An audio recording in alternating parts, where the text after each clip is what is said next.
Keep it every time.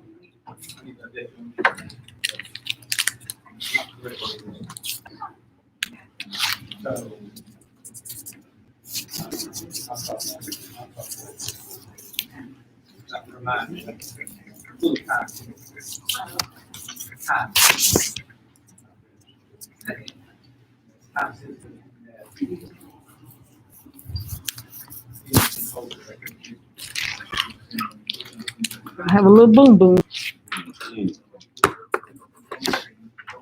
How the grandbabies doing? Good. We got the music. Yeah, saw that. Yeah. Everything's good.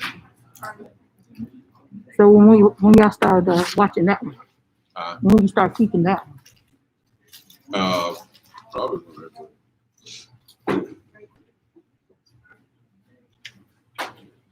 Call this board meeting in order. As Mr. Dickin, if you would lead us in our prayer. Yes. Heavenly Father, we just come to you at this time in prayer. And Father, as I think of prayers, I have had the book of James on my mind. I think chapter 2, verse 1, that we should be joyous during facing many trials. Father, we are facing a lot of trials that we don't have answers for. Father, we know that your word has assured us that you'll take care of your people. So that's what we lean on, Father.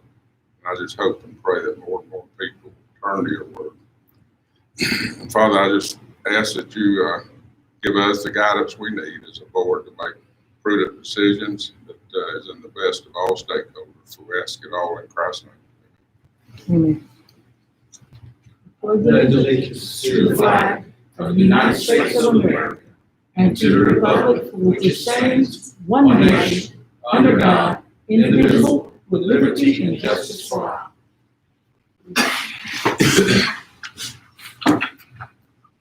Motion to approve this meeting. So move. Second. Move to second. Yes, ma'am. Yes, ma'am. Yes, ma'am. Yes, ma'am. A motion to adopt this agenda. So moved. Move to second. Yes, ma'am. Yes, ma'am. Yes, ma'am. Yes, ma'am. Before we move into our items of business, I certainly want to thank each and every one of y'all for coming to a call meeting. I know a lot of individuals have plans being here. Thank all of our directors, principals, and admin for taking this time to be here. This is a very important meeting, and I know just as nervous as I am about reopening the schools, I know y'all are too, but I appreciate y'all for working on this plan. We hope that we can get this plan out here so that we can make this some foundational work to what we're going to do. So I really just want to thank y'all for taking the time that y'all put into this. We are anxious to hear tonight, this afternoon. Hopefully that we can move forward, get this out to our community. Yeah, Mr. Ellis, I just want to make sure, board members, we've added a couple things kind of late to the agenda. I've seen that information, but in case you didn't have a chance to review it. We got information from the state of Georgia last week, and I'll get into it about our strategic waiver. That we have, that contract we have with the state of Georgia being strategic waivers in the school system. In the spring, with some of the waivers that they have done with the testing, accountability, human resources, all the way through. They did that at the state level in the spring, and now they got information last, I don't know, Thursday, Friday, that we have to do it at the system level. And to file that does require the board to approve a resolution. So I'd actually consider adding that item for discussion to the agenda, which is already listed. And then we also got information, because that is time sensitive. If we don't approve it tonight, we won't get it approved by the State Board of Education until into August. Another thing that's time sensitive we added for discussion is the Scriven Auditorium roof repair. Right now we got a big old tarp on the top of the auditorium.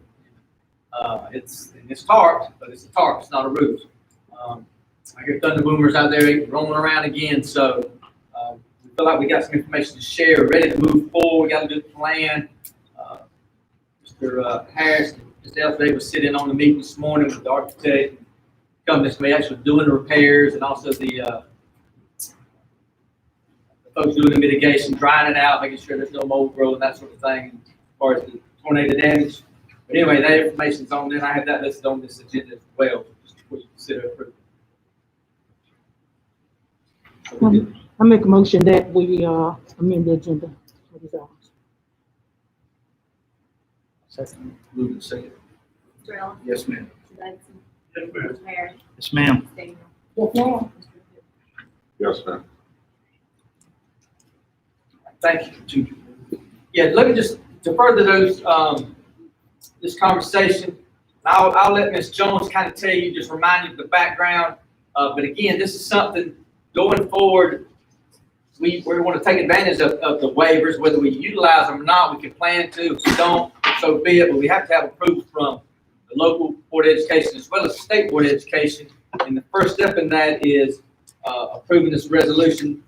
And it's divided up in different categories, and I'll just run through them real quick. Academic program flexibility,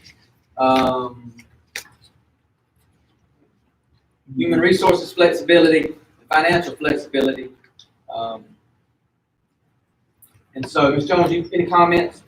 Well, I was just going to tell you that when we first put the waiver together, which was 2016, seems like a lifetime ago, we were trying to look at every single thing that may pop up ever, to where you had to make decisions and you had to jump through hoops on those decisions so that we could do them locally.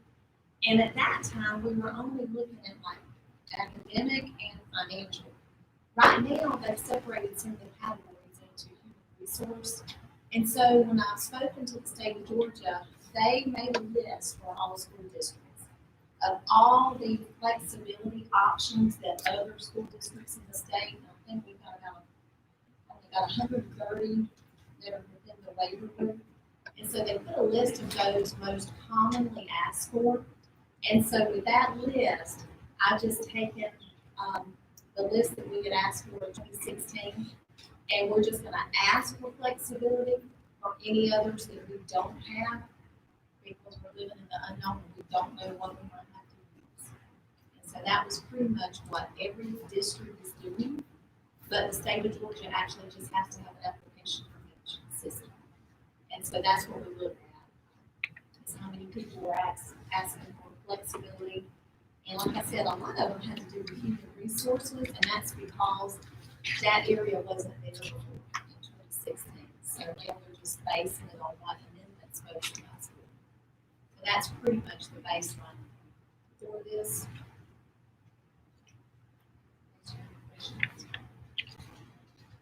And all these have to do with the with Title 20, which is the state law that governs public K-12 education. That's what those numbers mean. The thing with the X's by them, what does that mean? That's the ones we're taking advantage of. Is that correct? I'm sorry. The X is next to the. Yes, I'm sorry, yes, and that's what they asked us to do. I know it was crazy, but that's what we were asked to do, was to put a little X by the ones that we were asking for a waiver for flexibility, so that we can put it in the plan and amend what we already have. In my opinion, and this is rolled out very quickly. In my opinion, a lot of things happen real quick early in the spring when everything's broke loose, and I think they didn't really consult the lawyers. They're checking the legal box that they can't, as a state, you made the motion to have these contracts with systems that you just can't carte blanche, blanket, award flexibility to everybody. That needs to come from the system level, all our local control, which is a good thing. But that's why it's rolling out kind of fast. And said they want this in by July 17th to be approved in July. Otherwise, it's August something to be approved at the end of August. So that's the reason I jammed it in this agenda. So, any questions, comments, and concerns? This is just a resolution that you approve us applying to the State Board of Education to take advantage of these waivers, and it has to have their approval. They could come back and say, look, Ms. Jones, we're not going to award this waiver. And I'm not sure about the justification. There's no question about we have to write an explanation how we intend to use it, so on and so forth. We did have in our initial application for Right, waivers. right, and when I called them about that, I actually spoke to them yesterday, just to make sure, because it seemed a little too easy. And that's what they said, just to do a very general explanation, which of course all of that has to do with the pandemic and the fact that we don't really know what we're dealing with yet as far as finances, human resources, or anything. But we just have these as just almost like an insurance policy. And so those are the way that my comments will actually be presented to them. So what is the waiver for physical education? Probably has to do with. I don't recall as far as. We substitute We still no offer ROTC physical for physical education, but I education? think it has to do with, I don't really recall. Hours. Like, are we substituting like, band credit or, ROTC credit for physical That education? could That's have what I'm been it. asking. I know Some some people systems do are that. doing that, we're not, and that could have been the basis for the waiver. Maybe, I don't recall, but that, seems like I remember some discussion about that. And it's one of those things where folks are sort of dreaming up any way that they could possibly use it, and it's different in every system. It is. It's totally different for us, and that was one of my fears too, was to put as little as possible in any explanation as how we might think it could possibly be used. So we really don't know what we might do with it. We don't want to be tied down. That's right, that's exactly right. Again, we're not tied to anything, just getting the waiver from the state. If they approve, that allows the local board to decide how we're going to apply it. Like you said, we could decide, well, you know what, instead of jamming everybody in ROTC and you know, the required help, the PE, personal fitness, we could decide that, you know, well, that's going to take care of PE and not say that when there's semesters in school for something else they're investing in. It's just flexibility. That's the whole. We need a motion for this. I would love to move forward on yes, sir. We need action. We're going to move forward, yes. So I'll make a motion to move forward with this waiver contract. The second, Move the second.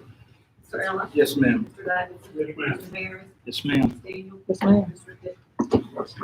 Thank you very much. All right, next item is the plan for reopening schools.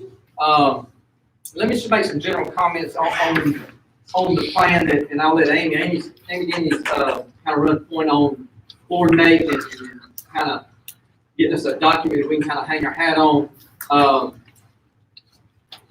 You know, and everything that we're gathering from health officials, our medical folks, you know, as well as our local, county, state, federal governments, you know, we're weighing out. You know, you don't kill a virus. The virus is not going to be killed. It's not going anywhere. It's about weighing out what we're able to do for the education of students and weighing out safety. That's what it's all about.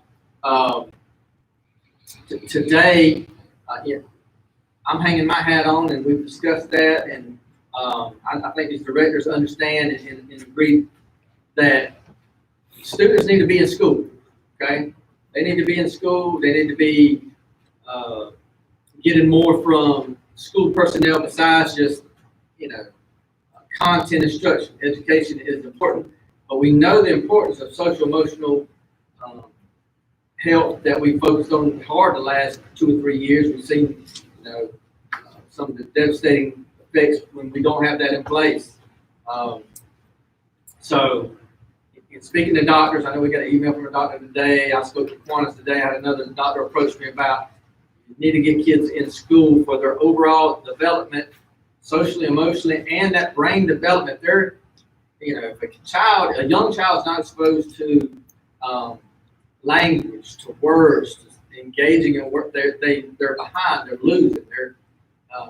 Virtual education is a substitute, but there's no substitute for personal interaction, learning social interactions. So that's where we're weighing heavy on as far as beginning. Now, what we're going to have to weigh on is Department of Health still hasn't given us exact guidance on how to decide where,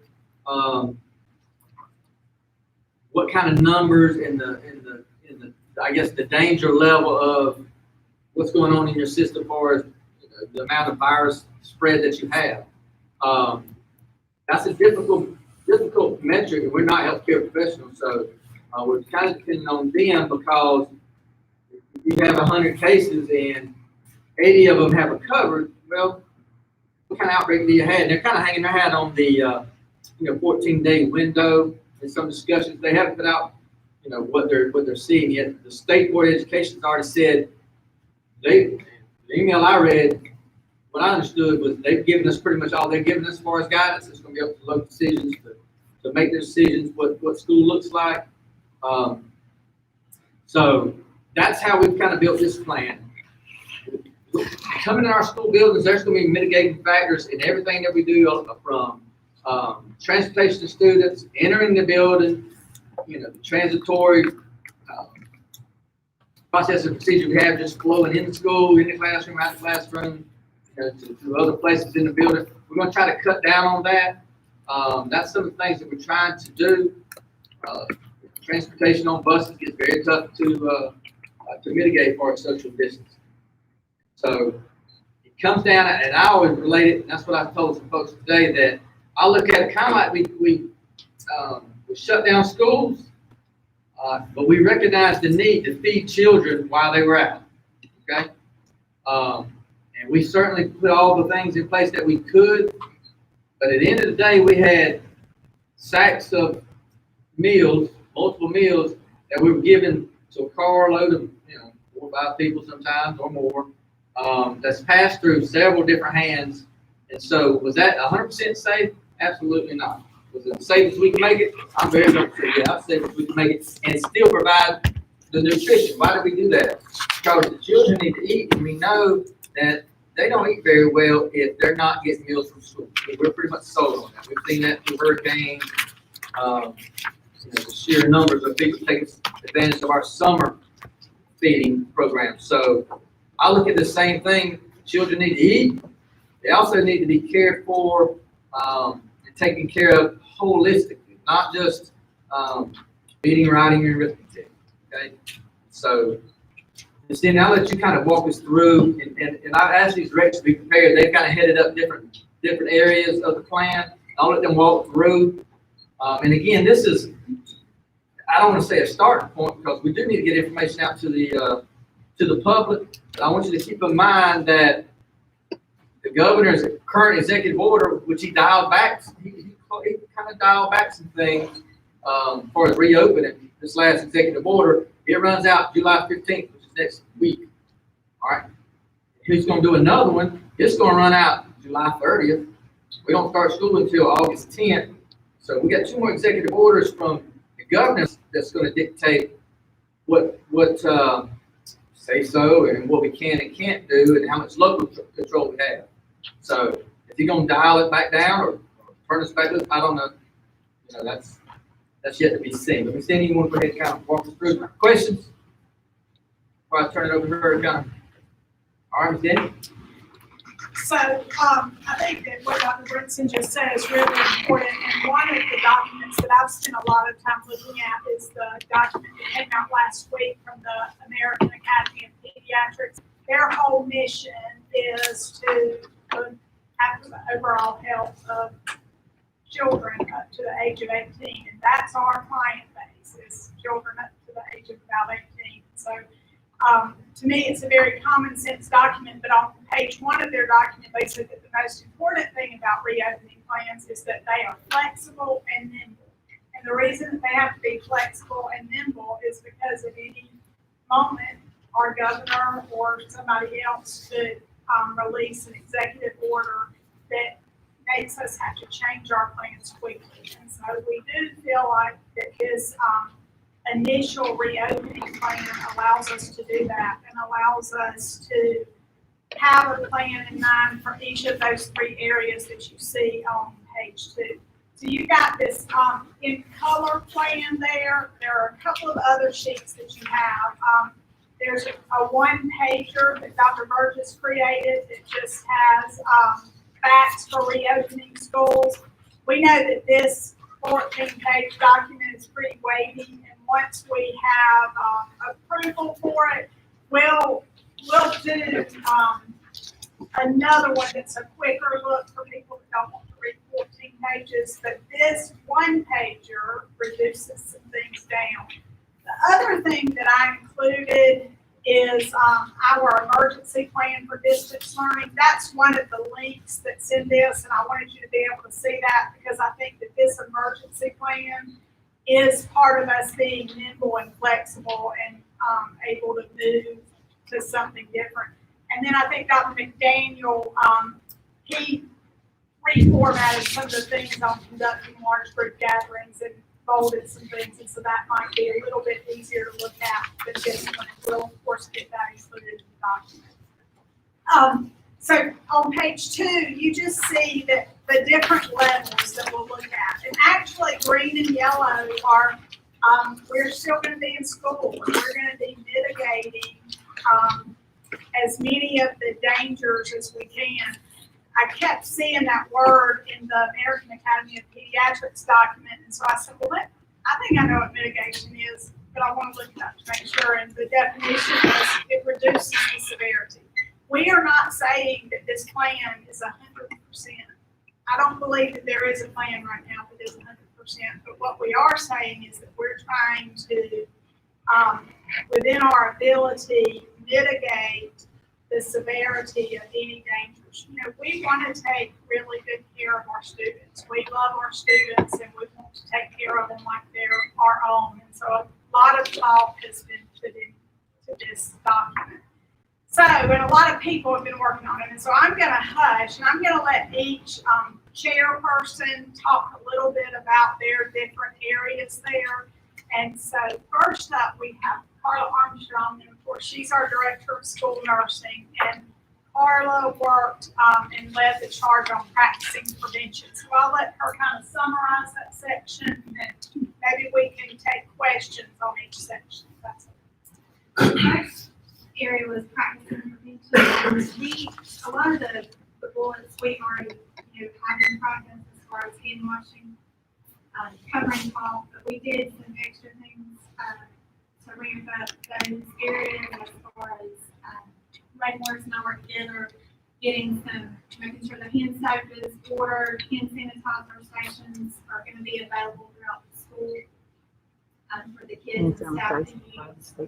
And we ordered some posters and signs that are age appropriate for each school to remind the children to wash their hands, cover their coughs, things like that. The ventilation systems, just having a routine for maintenance to check those on the air filters and cleaning. I think the parents want to know, we are keeping the schools clean, and we just want to make that visible to the parents. And the deep cleaning that's going on now will help that to get schools back open, and when the students see that clean school, they'll think they're good. And we'll have the periodic cleanings during the weekends, during the breaks, and our outside cleaning contractors are also helping get the school back on the jobs. That's the main thing we're doing for the practicing prevention. The teachers will help us with the little ones, the elementary students, as far as proper hand washing. All the teachers and all the grades just remind the kids to wash their hands. I feel like that's the most important part about not spreading any virus or illness. The second section is when a child, staff member, or a visitor becomes sick at school. This is really, we have a policy already in place, and if a student or staff member has a temperature greater than 100.4, they are sent home for 24 hours until they're fever-free without fever-reducing medication. That will stay the same. The American Academy of Pediatrics, in the article that Amy mentioned, it says the same thing. 100.4, that's in our policy. That's in the local pediatricians. I spoke with them this morning. That has not changed with them either. I spoke with all 5 this morning, and they are all in agreement that checking the students' temperatures before school is not practical or reasonable, because a lot of this, the patients that are they're seeing now with this strain of COVID, they're not presenting fever. And so they just feel like if the teacher feels like the student is sick or if the staff member is sick, to send them to the nurse. The nurse will assess the student or faculty member, and they will be sent. If they have multiple symptoms or if they do visit a doctor and the doctor's office does send them for a test, the school system will be notified. So we're using just our procedures that we've always used. We do have designated areas, and Dr. Thomas I spoke to him this morning, he just wanted to make sure that if we had a student that was running a fever, that we had a designated area where we could put that student that was not in the same area as the well students, if they were in the nurse office. And we do at each school, we will have that designated area. I met with Chile at the hospital, that was one that I wasn't sure of, and we have an area now designated for that, as well as all the other schools. So we have a sick area and a well area. So the parents that know, we are going to separate. That there's a need. But we're just encouraging the parents to really check on their kids in the morning before they send them to school and make sure that they're not feeling well. Don't send them. If you think they're running a temperature, please go ahead and check before they come to school, or just call us and let the school know that they are running fever, and keep them home for those 24 hours without Tylenol mentioned, and then they can be sent back to school. So you're saying the strain that we have going on now, most people are quote unquote probably asymptomatic, so they're not having the fevers and.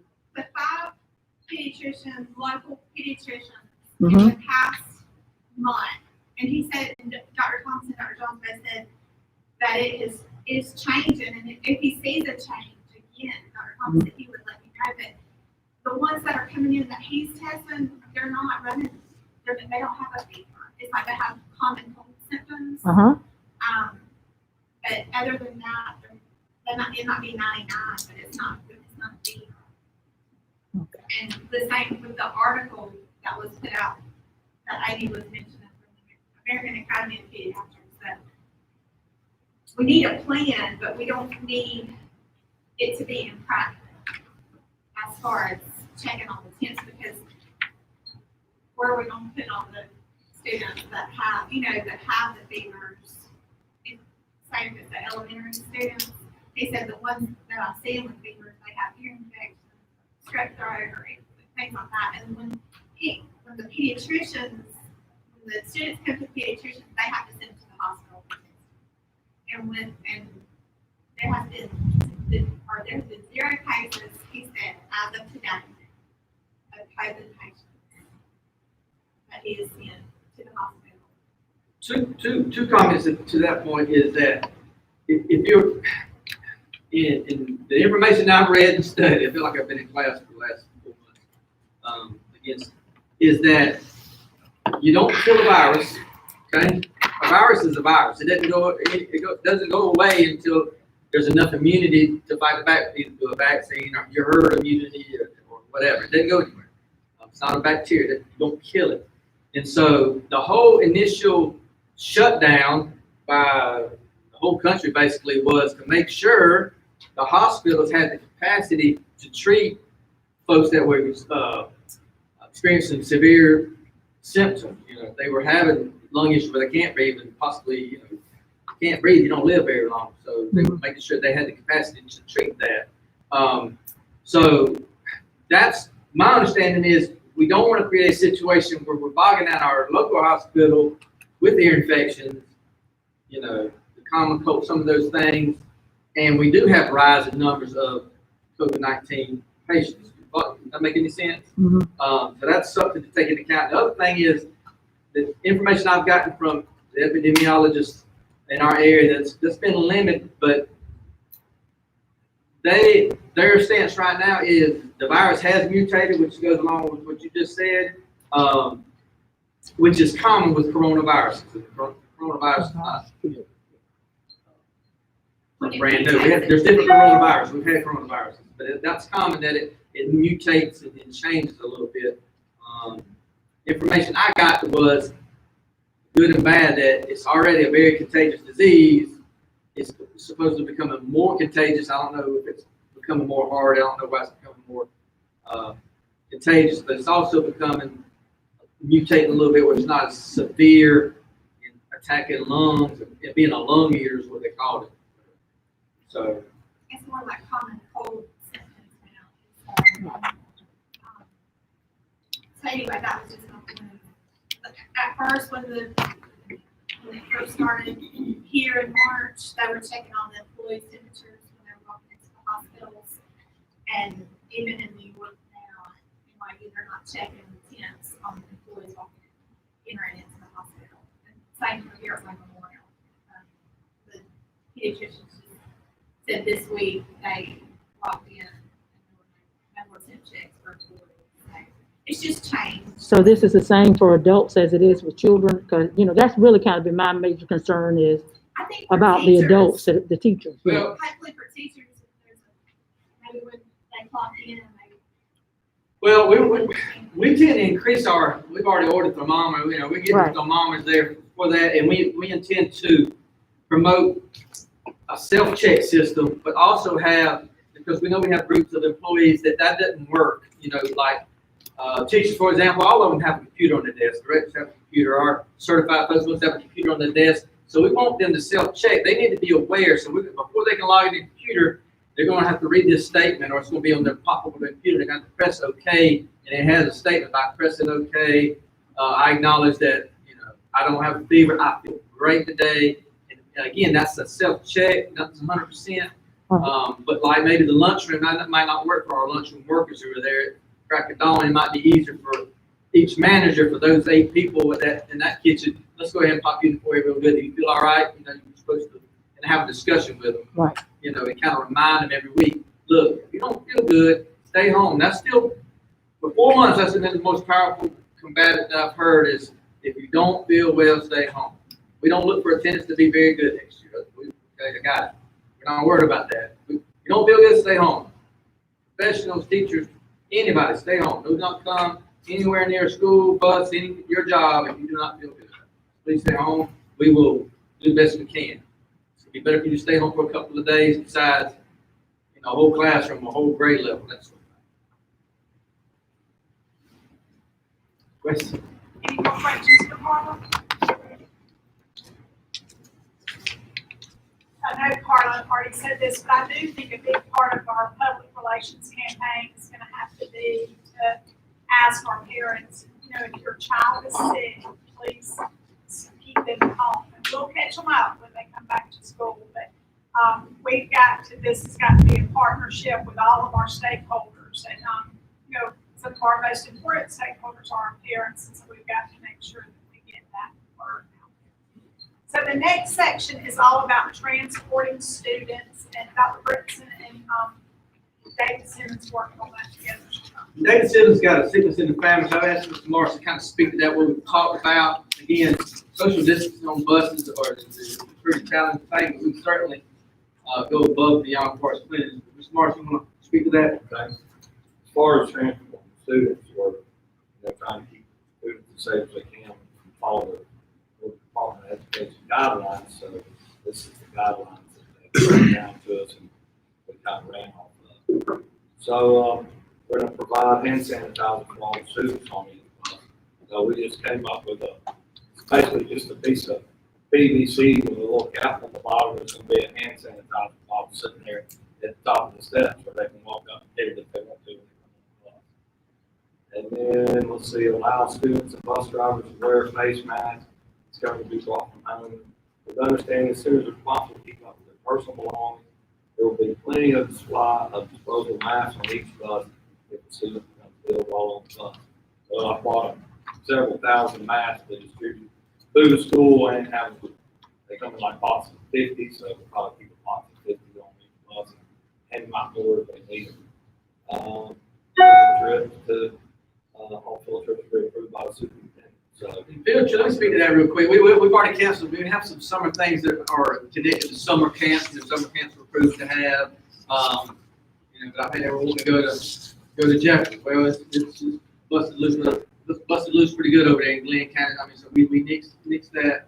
And so we're gonna scrutinize all travel of students, because we know there's just no practice in social distance, or not very much social distance on the bus. So if it's not absolutely necessary, we're gonna scrutinize and try to make a decision and decide, is it really worth that experience? And we may have to get by this first semester without it, revisit the second semester. Start talking about even some of our extracurricular activities. Is it really necessary? Do we think outside the box a little bit, as far as maybe letting some folks ride with their parents if they're going, instead of all piling in one bus? Loosen that up. So those will be discussions we need to have. That's something we have to work with. Sorry, go ahead. it's all right. The next bullet point is inspecting the buses prior to the student returning. As part of a regular rotation now, all that's kind of going on right now. We're all checking, running, operating, lighting. The state does come by and inspect the buses on a regular basis. We got buses will be cleaned with disinfectant wipes or cleaner on a frequently touched surface and deep cleaning daily. So we're going to have wipes on the buses available for the bus drivers, or something happens where they need one. We actually came up with a thing, one of the suppliers did, in their gallon buckets. And the wipes are 300 wipes in a roll when they're dry, and they pull out from the middle. So you fill up a bucket about 2/3 of the way with water, and then you got a tablet you drop in there, and it kind of dissolves like apple cider. Then you stick the rags back in there and pull one through the hole in the top of the bucket, and then you got 300 soaks up stuff, and you have 300 wipes of that. So that was the least expensive way we came up to do that. And then we got airing out the buses. That'll be a routine practice, so that'll consist of, after route, the bus driver will let all the windows down. Hopefully get the kids to help them do that. Kind of drive around a mile or so to kind of air the bus Last out. people off the bus, if you're driving to high school, all right, let me get they're emptying the bus for the last time in the mornings, for example, hey, Let your all right, window down. hit the window woman, they'll drive a mile or so, get back. That's supposed to help. Same thing in the afternoon. All right, little Johnny, you're the last one on the bus, man, let all the windows down for me. And they drive the bus down just to kind of air it out. And of course, so basically the buses will be getting the wipe down twice a day. After the morning round, after the afternoon. Pretty much it. I mean, another thing I noticed that some people are doing is, try to avoid different drivers on the same bus. And we also talk about, we do have one of the big, Ghostbuster guns, I call it the big foggers, that we can give an inside the bus a good fog. I don't know if you do that every day, but I mean, maybe once a week, We'll do it. you know what I mean, at the end of maybe Friday's ride, or first thing Monday, you get them all, that's what I'll be using that around the schools too. I'm not- It's electrostatic sprayer. If I'm not mistaken though, if you use a fogger, you've got to purify the air 4 times. Is that right, Ray? Like if you were to fog this room right here, you've got to run the air long enough that it will purify this room with 4 times to change the air. Oh, and another thing you gotta look at is, depending on what you're spraying, because you got to, some of it's like a 10-minute soak time that the stuff has to sit on there before you pipe it. So we're trying to get some stuff that's pretty much instant kill as soon as it hits it. But as far as the air changing over and all that, all the schools introduce fresh air into them. The one that probably has the least is the high school, and it comes through the little barn outside, it's got a little damp. Yeah. So they're going through, speaking to that, we were talking about before, they're going through washing all the pools, washing all the filters. They have big fresh air units for all the newer schools. They turn over the air pretty regular. But that's only if you use a fogger though, is what I understood. Right. This is one of those electrostatic ones, so Yeah, that's the different. services are charged one way and the juice going out of it's charged another way. Yeah. If I were to spray it on a doorknob, Sticks it's to it. all the way around the doorknob, even Yeah. on the bottom. So Yeah. it sticks to it like a magnet. Ray, what's the staffing level looking like on bus drivers? I know in years past, we've had trouble staffing up to the level that we need. Yeah, I mean, we always need more bus drivers. Yeah, we have, at the end of last year, we had a pretty good crew and had, a few subs and all, so. It's hard to tell till it comes in because they get paid, during the summer, so that's when they start bailing out right before the summer. when school starts back. So it'll be hard to tell until we get it going. There'll be a training session they gotta come to, we'll have a better idea at that point, for sure. Questions about the buses? Ray, I heard you say, when the kids get on the bus and they use the hand sanitizer if they want to. I feel like that we should highly recommend, the bus driver should say, get a squirt, Yeah, and they're sitting out there, they can do that. instead of giving them the option of it, they need to have a squirt. They need to have a squirt. It's the best practice. It can't I hurt. put one right there beside the door when you walk in the police department. I used to stand there and say, squirt your hand, squirt your hand. And I used to stand there with the moment. Now, everybody does it on their own. In And that we can routine. condition the kids. In the routine. Yeah. They like them kids, they like sports. I believe these little kids will have more trouble saying that's enough. That's what Yeah, that'll be the problem with them. Put a little rubber band on it to keep someone getting- that's it, kids. Yeah, everybody seems to be worried about the little kids and how they're gonna do it. They're the ones that are gonna be the easiest ones to convince because they want to please. It's your high school students that we gotta convince. She squirts hand sanitizer. She usually does. You make it a game.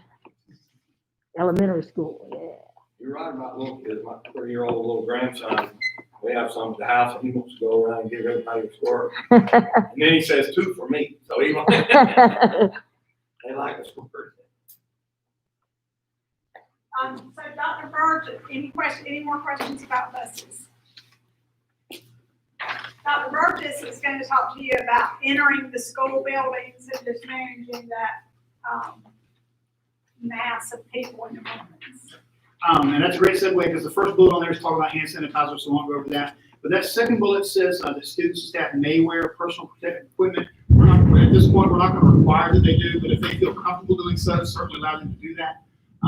We don't want students to have like whole head masks, but I mean, a cloth mask is certainly permissible. Gloves if they feel that way. I'm sure staff may want to do that also. So we're going to encourage that if they'd like to, but not require it. The third bullet says school buildings will open at 7:15. Now that number is not, that time is not set in stone because I know like there are different times for high school and elementary schools and whatnot. But we want to be as consistent as we can in having teachers in the building when kids get there, because our plan is to have them go straight to their classroom for their first period classroom. They're not congregating in the cafeteria or the gym, and that's going to be a big challenge for the elementary schools because they're used to having those kids go to the gym until the teachers get there. So we're looking at having the teachers on the job at 7:15, and that way the kids can go straight to the classroom, get breakfast, stay in that classroom, and they're not congregating in large groups. There's not a lot of cross-contamination that way. So the teacher's workday would then be 7:15 to 3:15. May have to adjust those times a little bit depending on the level, elementary, middle, or high. And we've also discussed, maybe only sending 3rd and 4th, 5th grade, or maybe even 2nd grade, I don't know, to the classroom like you just said in the pre-K, which pre-K does it anyway already, but kindergarten first, those kids don't tote grits and eggs down the hall very well. We can let them go to the table where we can spread out more and they can eat, and then go to the room, stay there until their teacher. Because we're gonna still have to have duty, we're still gonna be managing things, so maybe a kind of a hybrid of both. But we'll end up doing the same type of thing for lunch as well. Do they still, at the middle schools, have the breakfast carts on the hallways? Yes. Yeah, I'm not concerned about middle and high at all. No, I was just asking. Do that, Dr. Brown, don't you think? I mean, We're already doing that pretty much there. you know. But I was just wondering if that It's could be gonna an be- option for elementary. Would it be could difficult be, Could be an option. To do what? Did you say? on the middle school, they have a cart on each hallway. So the kids come and get their breakfast that way. I think I'm not sure if it's in the middle of the hallway, and that's how they get their breakfast and go to class. So they already do that. You're right. The main thing is when you come in the building, you kind of never stop. You get going and doing it. You get where you have those pods of people, but I'll comment on that later. That's 6 bullet there. There's a couple of caveats in this one. It says, given space restraints in the classroom, student seating and desks should be separated as much as possible. Y'all have all been in classrooms. They're not that big. So when you got 30 kids in the classroom, you can only space them out so far. So we'll ask teachers to do the best they can with that. That's going to be a challenge, especially at elementary schools, because elementary school kids, and the teachers have them in little pods. They have a little group of kids over here, a little group of kids here. And so we're gonna have to be a little bit flexible in that, so use the best judgment we can. Like I said, to the extent possible. Another caveat there, students should all face the same direction. Well, teachers in kindergarten, first, second grade, they have a teacher, in a circle, and the kids are in a circle right there with them. So we'll have to work around that also. The signage that Nurse Armstrong mentioned, we have some very high quality signage that we've ordered. It's coming in. It should be here. They're delivering it or shipping it Wednesday from Statesboro. It's not just paper signs. It's that Corex material, kind of like yard signs, political signs. We got that so that in hopes that it would last all year long. And we're going to put it in all the schools. It has the hand washing, coughing your sleeve, that kind of stuff, and some other things also. Preventive measures, good hygiene. And we're going to put those in the hallways, classrooms, restrooms, athletic facilities, everywhere that we can. Number 8 there, the custodians. So it talks about cleaning all commonly touched surfaces. That's going to be important that where there are class changes, that they go in and make sure that those commonly touched surfaces are as clean as possible. One thing I would recommend, just me personally, water fountains, I would recommend turning the water fountains off. Cap them, don't even allow kids to use them. That's just a breeding ground. Let kids bring a water bottle if they want to do water, but I would really recommend that they have access to the water fountains. Then number 9, playground equipment. That same 8th bullet there. Dr. Richard mentioned about the holistic child. Play is important to younger kids, so we can't expect them to stay in school 8 hours and not have a chance to get out and play a little bit. So I think we need to have our principals weigh in on how to best manage that. Let the kids get outside, do some, if not on the playground equipment, but they still got to go outside and have a chance to run around, that kind of stuff. So that's that bullet there. Number 9, shared instructional items such as computers and tablets should be clean between each use. We have toyed around with the idea of not having students, like say for instance in middle school, you have a group of kids in the math teacher's classroom. Those kids stay in that room, and the teachers could rotate classroom to classroom rather than the students going classroom to classroom. And that way you've got one person making a change across the hall rather than 30, or in the case of a hallway, 220 or so. So that's an option we're looking at also. The 12th bullet down there where it says students and staff are going to fever 104, Nurse Armstrong mentioned that. I would add one thing to that. As a parent, I think it would be important to say that as students will be, if they have 100.4 or higher, they will be isolated and sent home. I would like to know as a parent that if some kid's sick, I don't even know who the kid is, but I would appreciate knowing that the school is taking precautions and isolating those kids, just something to communicate to the parents. And then for visitors, that 13th bullet there that has the 4 sub-bullets, that's important. We want to really convey to our parents and other visitors that we love them, we appreciate them, but we don't really want you on campus. You need to stay out as much as you can. In fact, if they need to come in the building, there's a bullet there that talks about them calling. They call in advance because you don't want 10 or 12 parents in a small space waiting for service. Stay out in the car. We'll text you or we'll call you when it's time to come in, something like that. And then the last one on that section on page 7, this is really, I think this is important also, is open house.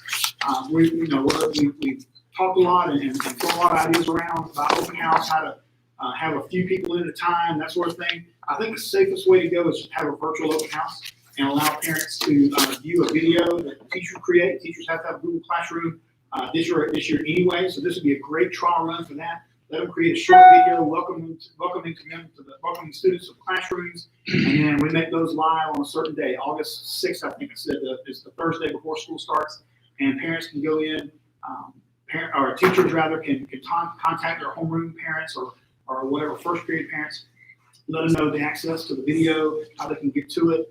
That way they can still remain safe, yet see the building, a little virtual tour of the building kind of thing, something like that. And the biggest pro that we talked about this a little more today, and doing the virtual thing is when we put this out and start doing our advertising and media blast, let them know, that's really going to encourage parents. Well, I got to have this information. I want to know where little Johnny and little Susie are going. Well, please make sure we have your updated information. That's going to be the most critical thing that we have is contact information, and also going the other way, and I hadn't even discussed it, I don't think with any of your directors, but also us being able to establish the Google Classroom connection, but also us maybe to go ahead and this teacher, they might have 4 teachers, might have 5 different teachers, they can go ahead and make that contact and the teacher can go ahead and give them, the password and username to, all our electronic platforms, because we know we're gonna have to do some distance learning with some kids for some periods of time. I don't think that's inevitable. We can go ahead and really bolster up our communication, because I really believe the reason we have such high turnout at open house every year is because they want to know who the teacher is. They want to know, that important information. Well, this is the only way they get it, is we're able to contact them with their contact information that we have. I think that will encourage and make sure it's up to date, because we know right now, I don't know a percentage to guess, but a lot of it's not accurate. We have folks that move a lot, throughout the year. And then we can start off with good information. Let's go ahead and establish the lines of communication with the teacher, or with all the teachers and the parent, not just maybe the homeroom teacher. Could they do a virtual one live with that, with the parents? Like give out the time, that way if parents have any questions, Yeah, we talked about they can actually communicate that. each teacher to do a little video that they can hook to their Google Classroom. Is that correct? That's very easily done, is my understanding. Right, yeah, but I was just saying, if they did one live and said, okay, I'm gonna do this Oh, okay. August 6th at 4:00, okay? And maybe the people are in their pod, if, you get middle school, you're in your pod, maybe those 4 teachers can, social distance and do it at the same time. Then they're not having to call 35, 40 different kids and talk to parents. And if the parents want to log in, they can log in, but still have accessibility to that video. Right. That way, it doesn't seem so distant. It's a little more personable. You know what I'm saying? Just a thought. And I had one more question. We always talk about social distancing and all this kind of stuff. Back in the day in PE, we didn't call it social distancing. We called it personal space. Isn't that right, Doc? That's right. So I think that sounds a little bit better. 6 feet personal space. Yeah, personal space. I like it. All right, so the next section is all about serving meals, so Dr. Pratt will speak Yes. a little bit about those. Basically, very generic, but we'll have hand sanitizers and, for all the students and staff. All meals, we'll use only disposable trays, utensils, and all that. Masks will be optional but not required for staff members, but they will be required for staff members when they're serving students online. We'll clean and disinfect frequently touch surfaces, and cafeteria tables will be cleaned and sanitized between each group. And for breakfast, like Dr. Brinson alluded to, will be available at various locations, breakfast carts, grab and go, and cafeteria serving lines. And students, what we got in mind now is students will select their breakfast and return to their classroom to eat. Pre-K has always come after 8 o'clock, because once they come, so we'll continue to do that, so we can social distance them. But we're looking at kindergarten and first grade, allowing those students to come on in the cafeteria and eat there, as long as we had somebody to make sure they're social distance.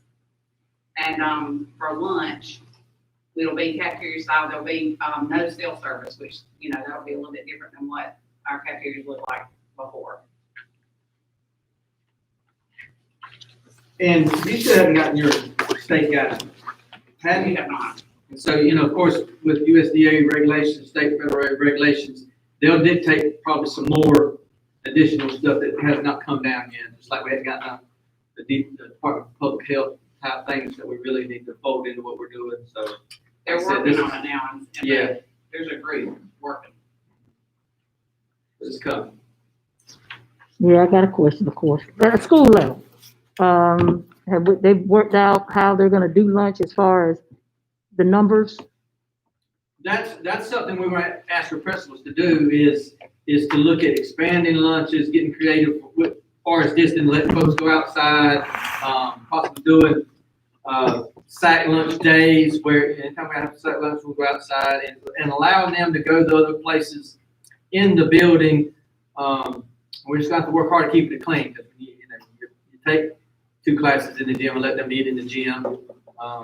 You got to clean up. So that'll be the challenge, but that will help us space it. But the days of everybody, elementary, that we want to maximize the class time, instructional time, cramming everybody in there. There's not an empty seat ever because as soon as one class gets up in that class, sit down, those days are over. So yes, we're going to expand out lunches. We're trying to write this plan where the principals who are not really back yet, I appreciate Ms. Ogden being here, back on contract, but they really need to see the flow of their school, the numbers, and work that on their 6 foot between, and I don't care, add 2 lunches. We're going to have to do what we're trying to do and accomplish the safety part. We're going to sacrifice some instructional time. Just like we talked about, getting there a little earlier. Well, guess what? They hadn't got there. I'm getting ahead of everybody. We're going to take a little more time dismissing either. We're not just saying, school's over with and here comes the herd. We're going to have to be a lot more methodical and look at who can walk right out the door again, keep moving, and get in a vehicle and they're gone. Get in a bus and that bus is gone. Without that group of buses are gone. So. I think those considerations about that we're going to have to think differently in our schools about the schedules because we, as school teacher types are so protective of instructional time. And we're going to have to shift our mindset a little bit and to consider that we get to come to school if we're willing to put in these mitigating circumstances.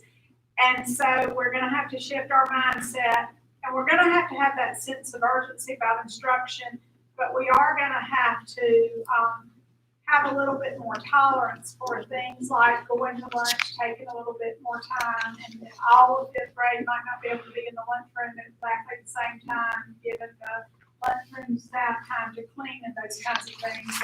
So those will be shifts in mindset that we just have to keep reminding each other that those are some of the sacrifices to get to provide the kind of education for our children that we know that they need. And there's more spaces. I walk around some of the buildings and think about the flow of schools that I know, firsthand or got a good knowledge of.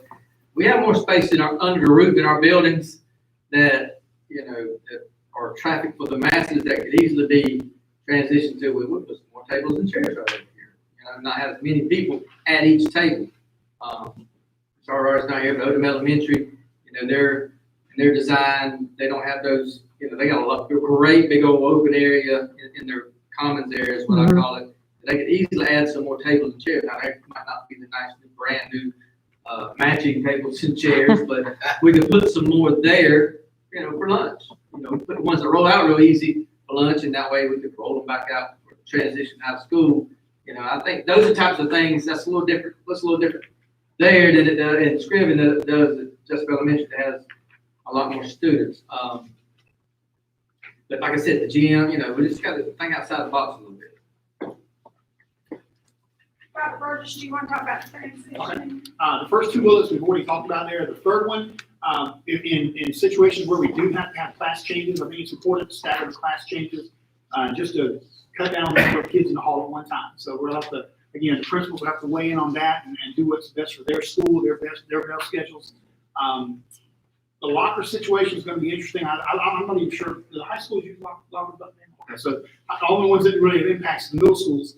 And the issue there is that I mentioned the classrooms are not very large. So you've got 30 kids in a classroom, 30 book bags in a classroom, bags, golf clubs. I mean, it's going to be really, really packed in there.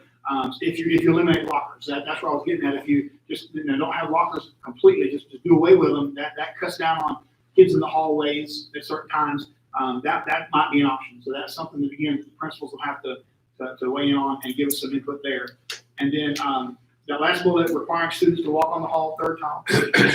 Just have kids, I think elementary schools have stripes on their they do. Before, so that works out really great. Middle schoolers know what 3rd tile means. High school's a completely different animal. Go with it. Just try to keep kids, eliminate crossover. Keep the flow of traffic like in Walmart. Go down one aisle and you might have little green arrows taped on the floor or something. Who knows? But and I always go down the wrong side of Walmart anyway. And all right, and then the last thing I want to mention too, and it's really an end of the day kind of transition. It's not on this list, but we've talked about it a little bit. I know with my granddaughter, she goes to School of Discovery, and when I go to pick her up, I have to have a name placard in my car. I think that might be a great idea for our schools also. For the elementary middles, if the elementaries don't already do that, have the name placard in the car so that you can have a person going down the list and calling them out. And that way you're not dismissing, 400 kids all at one time and go outside, wait for the parents to get there. We did this in our 4 years, a couple years ago where we had we call, especially on rainy day, we call it rainy day schedule. And then somebody else with the radio is calling into the office and they're calling back they're making an announcement to send so-and-so out. And that way it's a continual flow of kids out the building, but they're not all at one time. So, Kind of like we used to do at the dances. yes. And Jessup Elementary and I think Odom Elementary, right? They both have a system. They rotate around. Silent dismissal. And so it's like, you might want to talk about that, but that's the way it works all the time, right? Right. We purchased that system, but every child has a car tag that's hanging. We have somebody out at the end of the driveway that's calling in numbers. We punch them into the computer and they come up on the smart boards in the classroom. So only the number that comes up, that kid leaves. And it has made a world of difference in our work. And I'll be the first to say that I didn't think no way in the world that was working. But what it is it doesn't matter where you start. Once you start and get the flow of it initially going, there's no difference in doing like regular, bullhorn. Everybody's sitting right there, 100 of them, and you're calling out the names. It's all about the flow. It works great. It's So nice. very, Y'all pointed out. So the kid's name pops up. the number, yeah. Oh, they know their number. So as soon as they see Okay. that, they pop up and go, right? And then, again, once they get conditioned and taught to do it, this is what we do. So we went from having like 300 kids in one small space and all of the adults about to lose their mind, trying to yell for somebody to come. To everybody's in their classroom. I mean, they come out. It's Steady, the it's a same steady time. flow, Steady flow. load them in. Parents have gotten used to it. They're not trying to get out of the car real quick, run and grab a young and put them back in the car. They're very comfortable with it. It's worked well. I'm very impressed with it. That's it. Any questions about transitioning? So Dr. McDaniel had a really hard, section. He and Dr. Princeton worked on conducting large group gatherings. They have a large group gathering every day at high school. About 7 a.m. when they dump the buses. 700 come in there one time. If you look at the first 3 bullets, they're basically the same as what everybody's already covered. The only thing I see that may be a little different under the third, limiting unnecessary congregations, non-essential activities involving external groups, organizations, or any type of after-school activities as far as curriculum nights, open house, things like that. We're pushing hard to try to do virtually, just to try to keep everybody safe. We did list a couple of the options, but everything is trying to utilize virtual meeting space.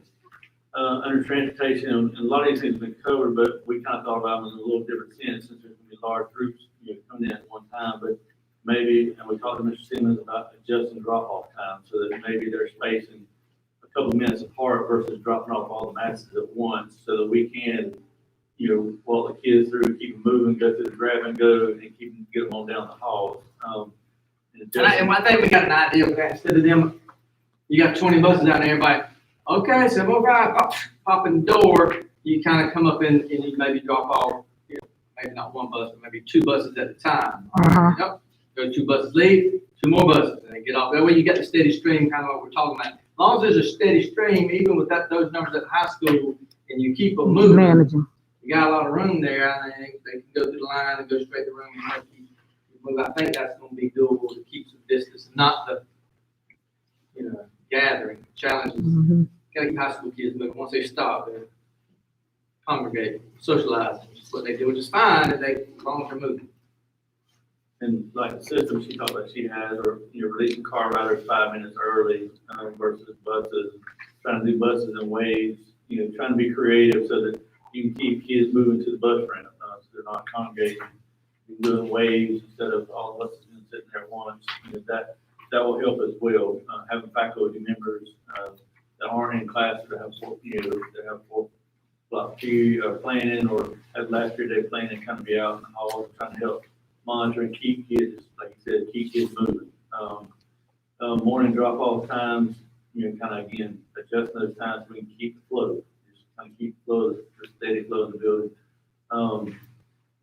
Doing the grab and go breakfasts is, strategic placing things around down the halls and the more high traffic areas so they can keep them grabbing and go to the classrooms. Field trips and competitions, other events, again, if it's something that's required, like for instance, for a high school, our competitions are required for, say FBLA, they have to go to a competition or something to, meet requirements for the teacher and the student. So if it's required, we'll do research, see what the areas of, what the area of infection is in, say, Perry or Atlanta, or what the breakouts are in that area, and try to make the decision, and get that information to Dr. Branson and whoever at the board office to, give us the feedback and make the decision whether this is something we do or something that's not feasible. Kind of like you said earlier with, Jekyll being a high place where there's a lot of breakouts. We don't necessarily want to send our kids into that, war zone, so to speak. So, just kind of doing some proactive work, looking ahead, trying to make some good decisions, whether we can send them, whether we can't. Make sure we comply with all the guidelines. We do the overnight trips, events that span maybe over multiple days, have one person or have a driver that's committed to go one day and then the driver's committed to go the next day. I don't know how many of those we would have, but, just trying to cover our bases. Non-mandatory field trips or competitions will be very limited, or, still again, be up to the determination of the board or superintendent. Make sure we follow CDC, local CDC guidelines, or CDC guidelines and local guidelines established by our local authorities. Band and PE, those are really large groups at most areas, but we talked about trying to divide the gym floor, the gym bleachers, and the band rooms and stuff like that into quadrants, and maybe rotate kids around so that everybody gets an opportunity to be on the floor to get some exercise in, but utilizing just quadrants to move kids around, keep them moving and not gather up. Using outside facilities when possible, playgrounds, and trying to use equipment, but sanitizing that equipment, frequently to keep them going safe. Mass gatherings such as pet rallies or assemblies, just try not to conduct those at all, if at all possible. Like Dr. Bird said, non-essential visitors or volunteers for that need to be on a very limited basis, and kind of keep those in a limited spot in the front office, so not in and around, exposing students as much as possible. Faculty meetings, department meetings, any kind of department meetings that we have or housed within the building, do that virtually through our Microsoft Teams. It's been a great tool for us to communicate with our staff. Up to this point, things can still be done that same way to kind of minimize the amount of gatherings that have at the faculty. Parent teacher conference can be held virtually also when possible. End of the year gatherings, we started trying to think about things that happen at the end of the year. Well, when we start getting to that direction, we'll know more about what COVID-19 holds and what the situation holds and where we're at as far as our county and our state, and kind of what the governor is giving us and that kind of thing. Start making plans and determinations of how we'll handle that in the spring.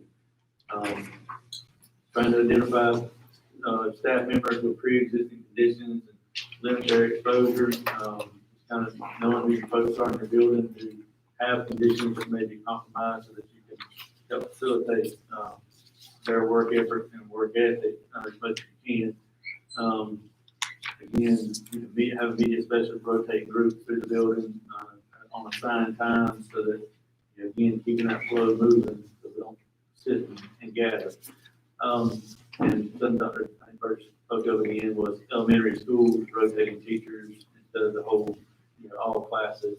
At the high school, we looked at that several different ways. I don't know that there's an effective way. If anybody got suggestions, we'll definitely try to look at it, but delaying the bell ringing to different schedules, to moving on to this hall or that hall is kind of hard for us because there's so many different classes that we offer, but we're open to suggestions there, but just trying to minimize the amount of mass movement that we have in every school. And then, kind of creating a monitoring process so that non-essential movement throughout the day is not, if it's not non-essential, then, keep them in class. If it's, emergency or whatever, then obviously we'll move them. But if it's non-essential, then we won't do them. And then obviously all of our athletics at middle and high will follow the Georgia High School Association guidelines. And I can say that, all of our coaches have been really good about creating their pandemic plan and submitting to myself, the athletic department. We all have it on file, how they're gonna handle pre-practice, during practice, after practice, and if the pandemic breaks out, we have all those things kind of laid out.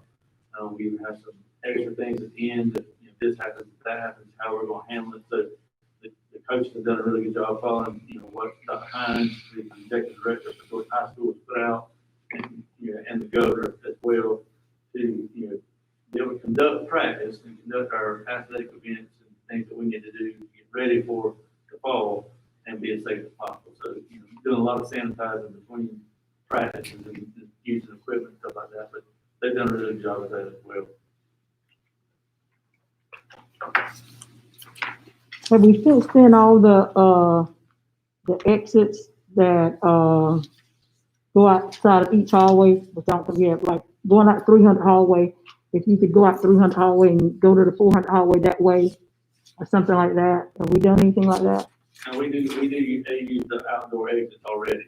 Mhm. They're free to go between the halls already. We just have people standing in the hallways to monitor the exiting, and once the bell rings, they close the door, secure all the building. So we already utilize that, at present. Okay. You guys said against them in? Yeah, but, cause one time we were talking about the safety, that type of thing, so that's why I was asking. They're still just wide open. That's why I was asking about that, cause I was thinking maybe funnel, doing stuff, like the Walmart thing they do, I don't know. The area that we put the trailers in, we got that PVC fencing type stuff. Do you think that's something that we probably can add? And I know what you're talking about. Mhm. Like on how the 300 hall connects over to the 400 hall on that side, putting that type of fencing up over there. You gotta do that, and you gotta think about the 100 hall to the 400 hall. Yeah.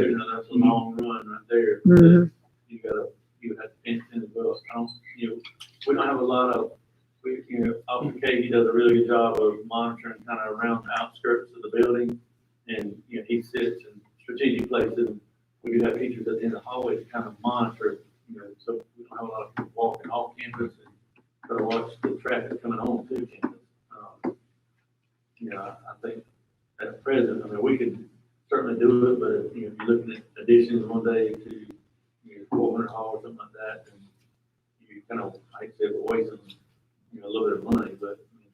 So the feasibility is not warranted, is what you're saying? Yeah, I don't see getting a lot, I guess you could, but I don't see. I look at it like one of y'all mentioned about using outdoors, and I know we've kind of never really done that at high school. We moved the transition over there. It was kind of, taken away.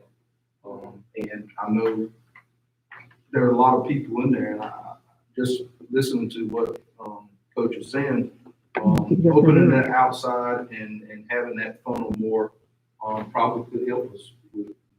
Even at lunchtime, I'll look at it. The only problem you might run into is middle of January. The students are really gonna run out there when it's 32 degrees. Until for the front end of this thing, until we get to January. Yeah. And I'll look at it, when you talk about the outside lunches, and I know you did some work and a few people donated things. I think we got that place, but I think that fence would give us that extra protection. If we use that more, we know that's that's our boundary. We can't go past that fence. We use that outside. And out of 180 days of school, we probably have like 30 cold days. It may be at that many, so, At lunchtime or. Right. Day, maybe cold in the morning, But at lunchtime, when you're looking at utilizing it, yeah, be a little bit warm. we can look at that, I ain't worried about the Okay. That, and like you said, that is the biggest place that, elementary and middle school, like Dr. Burger said, that's easy. You can tell teachers they're rotating. But in high school, that is impossible. You scatter 100 hall, 600 hall, 400 hall. We thought you got some of those cut through doors, those indoors. We kind of started problem solving a little bit, see if we know, they won't have to build and move that, go out one direction. Right. another direction, you know, go between the buildings or something. And it's, you know, it's gonna be a, kind of one thing that, like Dr. said, it's gonna be a thing of, sit down and try to map it out. Trial and error. Trial and Mhm. error. We'll continue to work on it until we get it right. to get it Yeah, fixed. part of it, like fences, that's it. I think with those fences there, I see it in my head. Looking at how we can move them, make them go this way, like using those doors. We gotta go out this door, go this hallway. We gotta come in this way, come this hallway. Like we put a Walmart, you know, I'll go in there, and I see people just not adhering to those, to the arrows, that I'll be like, man, I can get real police officers. Write a lot of tickets. But I think that's so creative, that we can do. Yeah, we can look at it. I'm not opposed to this. I see what you're saying. Any other questions for Dr. Daniel? Okay, so our next section is, the section about supporting teaching and learning. And, you know, we're gonna be prepared to, teach school and to maximize the instructional time that we have. One of the things that we are gonna expect of our teachers is that teachers are gonna have to, you know, develop their classroom rules and procedures to help students, work with social distancing, as appropriate. And you know, a lot of that can be done with teaching rules and procedures like we do at the beginning of the school year. I saw a meme on Facebook the other day that said that we were waiting for the Gary Wong to come out to tell us how to have school during COVID. So Gary Wong, like all the teachers know who Gary Wong is, he's like the guru of how you set up your classroom and manage your classroom. And so, you know, part of this supporting teaching and learning is going to be teachers having their classroom plan and teaching children what the rules and procedures are for their classroom, including using the hand sanitizer, washing your hands, if children are choosing or their parents want them to use a face covering, how to do that appropriately. And teachers are very accustomed to doing those kinds of rules and procedures during the beginning of the school year. As we do every year, we'll establish an academic baseline at the beginning of the year.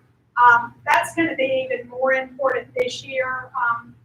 They're calling, you know, this time that we've had out of school, we sometimes talk about the summer slide. We always see children, like their reading ability may drop off a little bit in the summertime when they don't have that constant instruction. They're calling this the COVID slide because we've had a long time where students haven't had, you know, face-to-face instruction on a regular basis. And so we want to make sure that we set that academic baseline so that we can meet kids where they are and try to catch up and close the gaps that may have occurred during this time that we have not been in school. Leslie Mills, one of our First District RESA math consultants, came at the end of May and worked with our instructional coaches on our math pacing guides for next year. Math, of course, is very foundational. We're not so worried about language arts, which is a very recursive curriculum, but we also didn't want to have to start next year by saying, okay, let's finish the units we didn't finish in second grade at the beginning of third grade. And so what Leslie Mills helped us do is look at our pacing guide and our standards and figure out where to fold in the skills that students may have missed from that previous year. And so we feel like we have a really good plan. Leslie works great with our schools. She just really feels like a member of our team. So we feel like we got great expertise with that. A big part of the supporting teaching and learning is this plan for emergency distance learning. And so if we have to go home, and we hope that doesn't happen, we aren't going to say we're going to take 2 weeks to figure out what this is going to look like, and then we'll start distance learning. And, you know,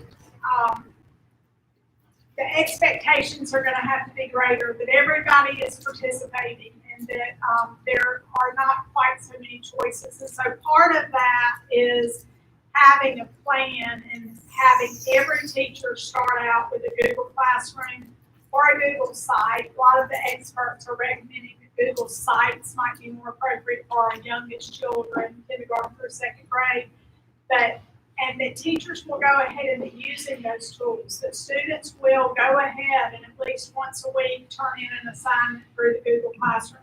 That way, if we have to go home again, it won't be new, it won't be novel to the students. They'll know what to do, and their parents will have had an opportunity to work with that. Again, First District Teresa did a great job of providing some virtual webinars that a lot of our teachers have already participated in, but they archived all of those classes, and so our teachers have been able to utilize those as needed this summer. We've also asked our instructional coaches to really bone up on Google Classroom and Google Sites, and so I know they've been working with that this summer. And Ms. Jones works with our model classroom teachers, our model technology teachers, and those folks have been great. I see things that our model teachers post on social media every week, just little things that they're sharing with their peers through Facebook or Instagram. And those model teachers have really been a big help and are a big help at their schools. And so they're going to be an important part of what we do. Another important part of teaching and learning is not just the academics, but it's the social and emotional well-being of our students. And so we, of course, have implemented Leader in Me. We're fully implemented in 4 of our schools. 3 of our schools will add on that this year, and then we'll just be left with the high school to add at a later time. But we are really encouraging that we use what students have already learned from Leader in Me. And so many of the habits are habits that are important for us to pay attention to right now, like being proactive by practicing good hand washing routines, sharpening the saw. Self-care is really important right now. I like the habit of think win-win. If you don't feel well, you need to stay home, because that's a way of taking care of yourself, but it's also a way of taking care of your classmates and your teachers and so capitalizing on our Leader in Me program is going to be really important for us this year, I believe. There are some links there that that will be there to support our teachers with just helping kids through this time. I mean, this has been a really different time. Children's lives have been turned upside down, and it's our job not just to take care of academics, but to take care of the whole child. And so we want to really focus on that with our teachers and have them ready and have some tools ready for them. And finally, we'll be really targeting in on interventions that students need. And we know that we may have a greater number of students who need some interventions.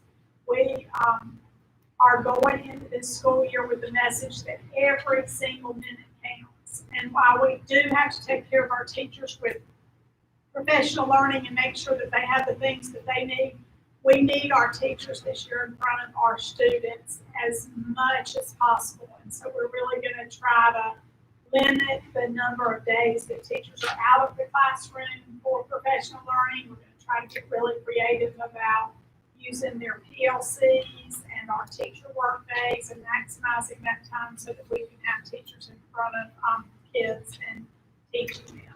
We're going to have to put on our creative thinking caps to make sure that we can address all of the different academic needs that are surely going to be a little different as a result of being out of school for a quarter of the year. Questions about that? All right, our last section is protecting vulnerable populations. Lieutenant Collins led the charge on this section. Okay, on this section, I included the definition that we received when we got the guidance document from the Georgia Department of Education, where they had partnered with the Georgia Department of Public Health for what the vulnerable population is. So you have that definition there, and like some of the others, some of the information in this section is redundant as far as the hand sanitizer being available, how individuals will be notified if there is a positive case, and then also a fever greater than, or temperature greater than 100.4, that those students will be separated. As far as students that have a medically diagnosed condition that causes them to be more vulnerable, if a parent's not comfortable sending that student to school, then the guardian and the school system will just mutually agree upon what that child's education should look like. So if it is a distance learning plan that we need to develop for that student to keep them safe, then that's what we'll do. It'll just be handled on a case-by-case situation. Same with a staff member. If there's a staff member, then that'll be handled with Ms. Mosley through her department. As far as like changing classes and within the building, if we do have students that are medically vulnerable, that are in our buildings, if a parent feels like they don't need to be, if it is in the middle school or in the high school or somewhere where they are changing classes in those larger numbers, if we need to put something in place where they're moving around the hallway a little sooner than everybody else, then the parents will just request that in writing to the teacher and to the principal, so that we'll have that documentation and we can work that out and get that in place as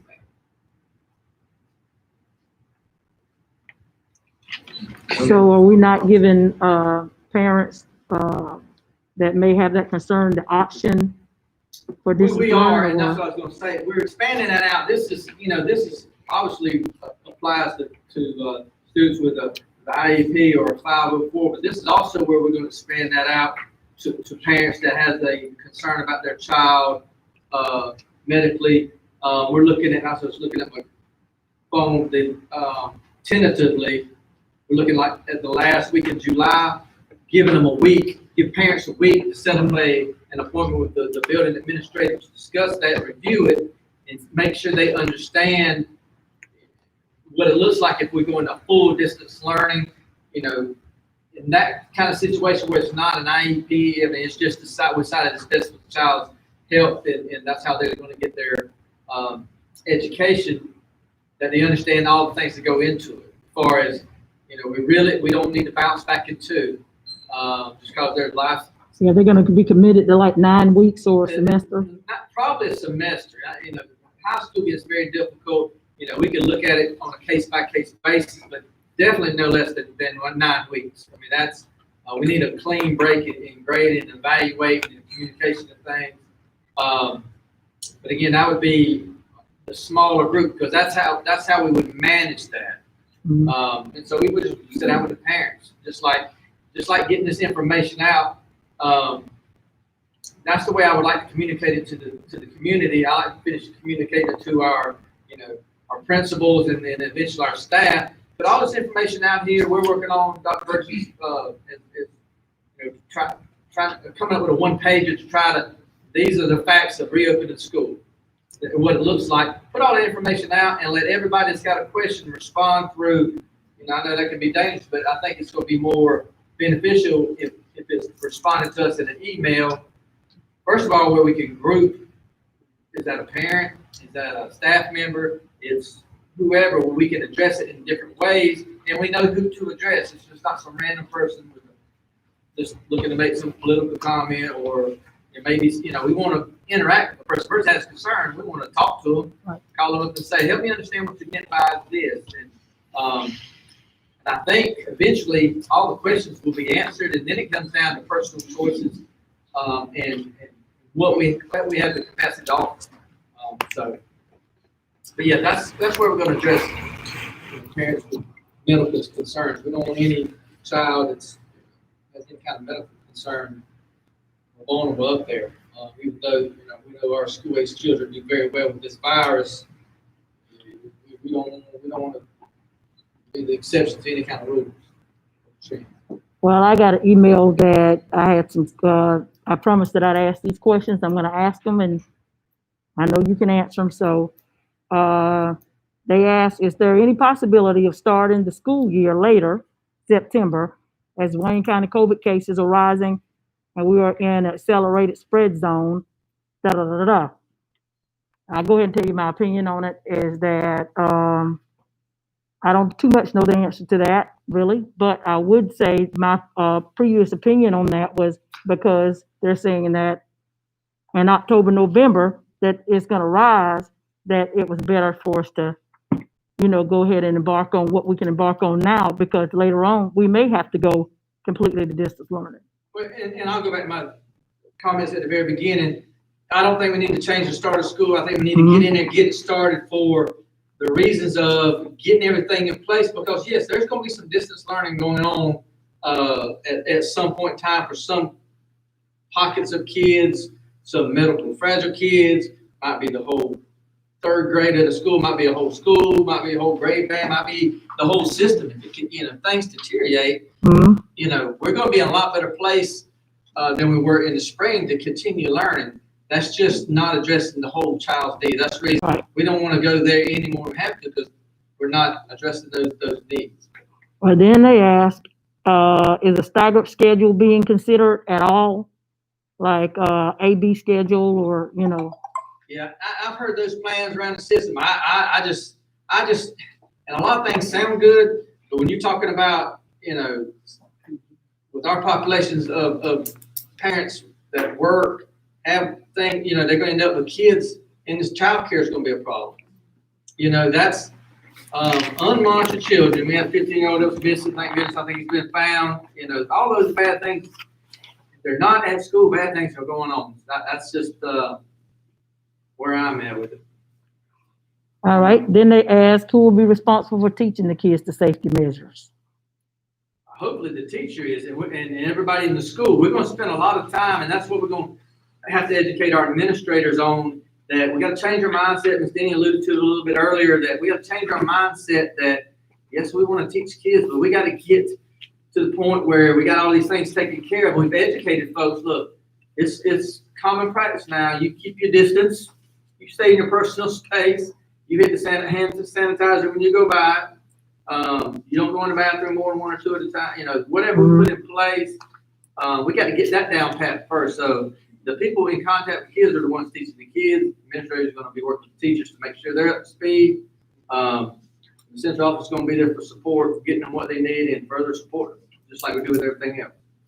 This one pretty much has been answered about the readiness and preparedness for reopening being closely examined.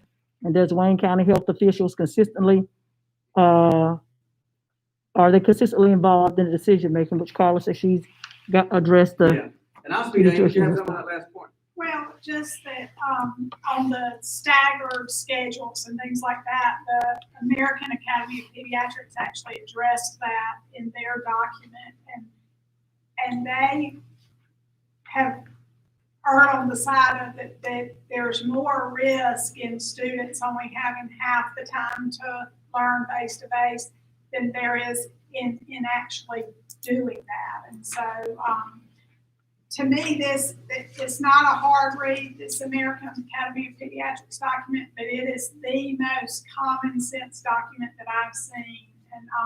And so they actually addressed that.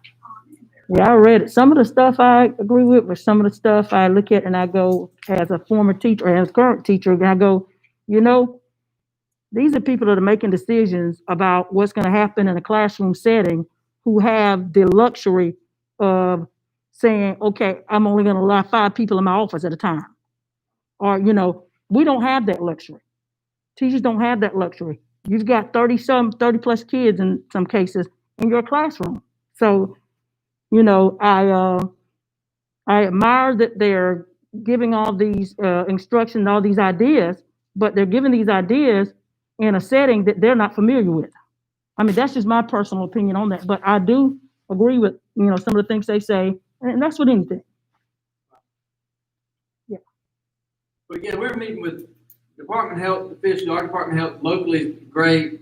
Rosemary Parks, our district director, she's very accessible. I got her cell phone number. We've talked several times. She's been on,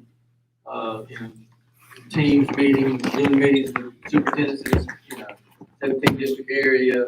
Our pediatricians, doctors, as well as Gerard, and that's the whole staff at the hospital. we're in constant contact about kind of what's going on as far as the trends, as far as maybe where these numbers are coming from. Is it just an outbreak all over the county? Which is not the case, by the way. It's kind of isolated pockets, which is a good thing.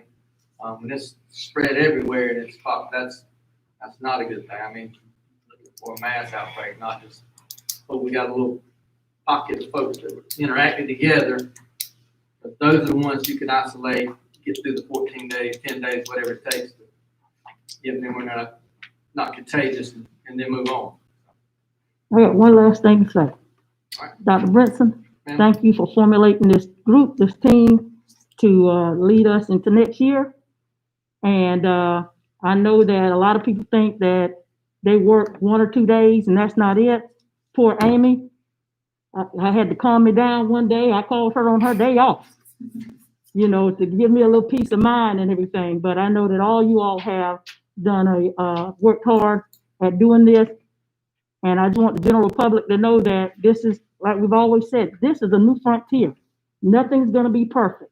And we all got to work through this together. But I appreciate y'all doing that. Well, and they have worked extremely hard, and I appreciate it because they've been working, even when they're not at work, they've been thinking about their area, their, you know, what it looks like. And, you know, I don't know how we come to that city. The best thing I did was get myself out of it a little bit, use all this brain power.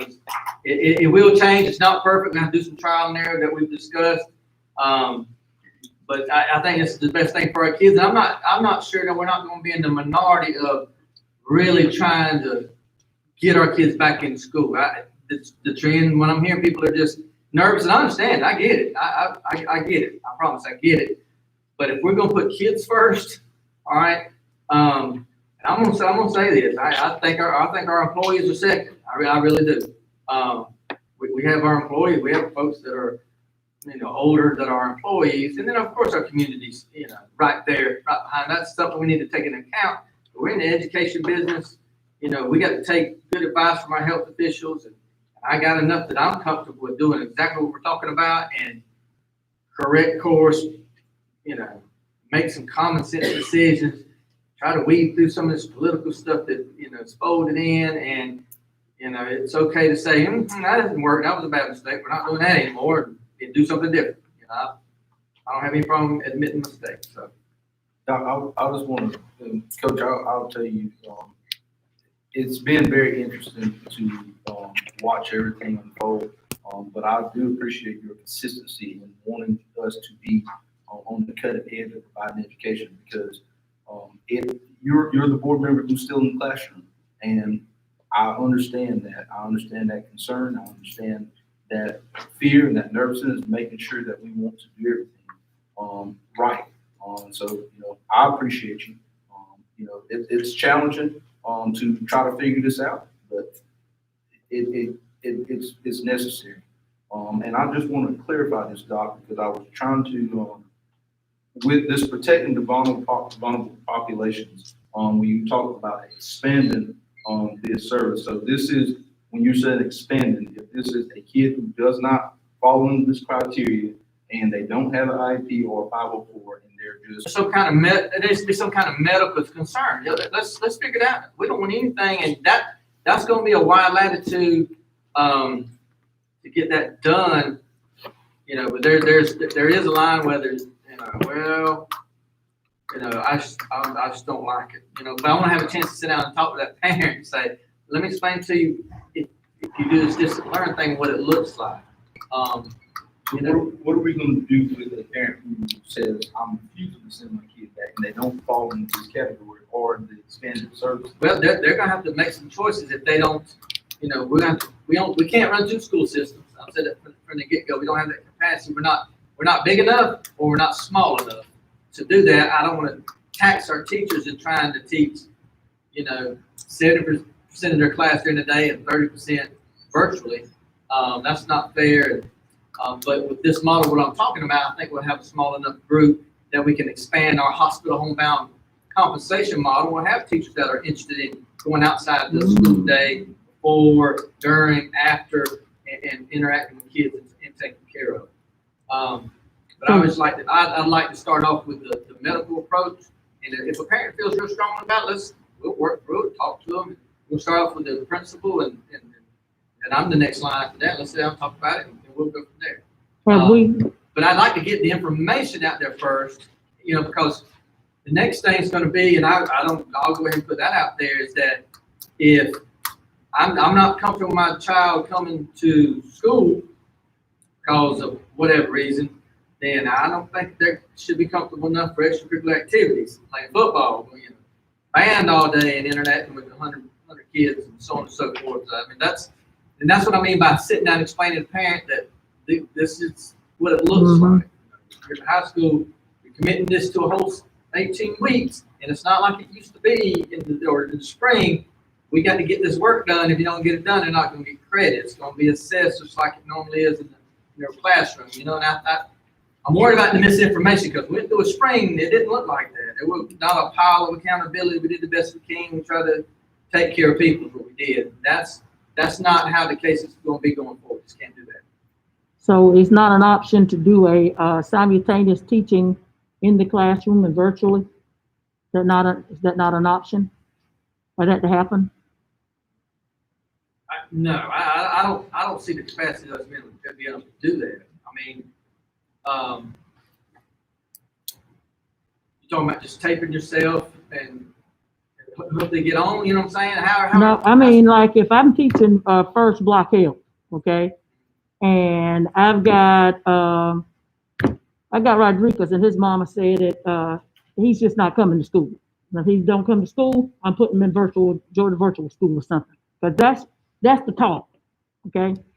So I decide that I'm gonna take my MacBook and I'm gonna set my MacBook on the desk, and Johnny will be able to log in at that time.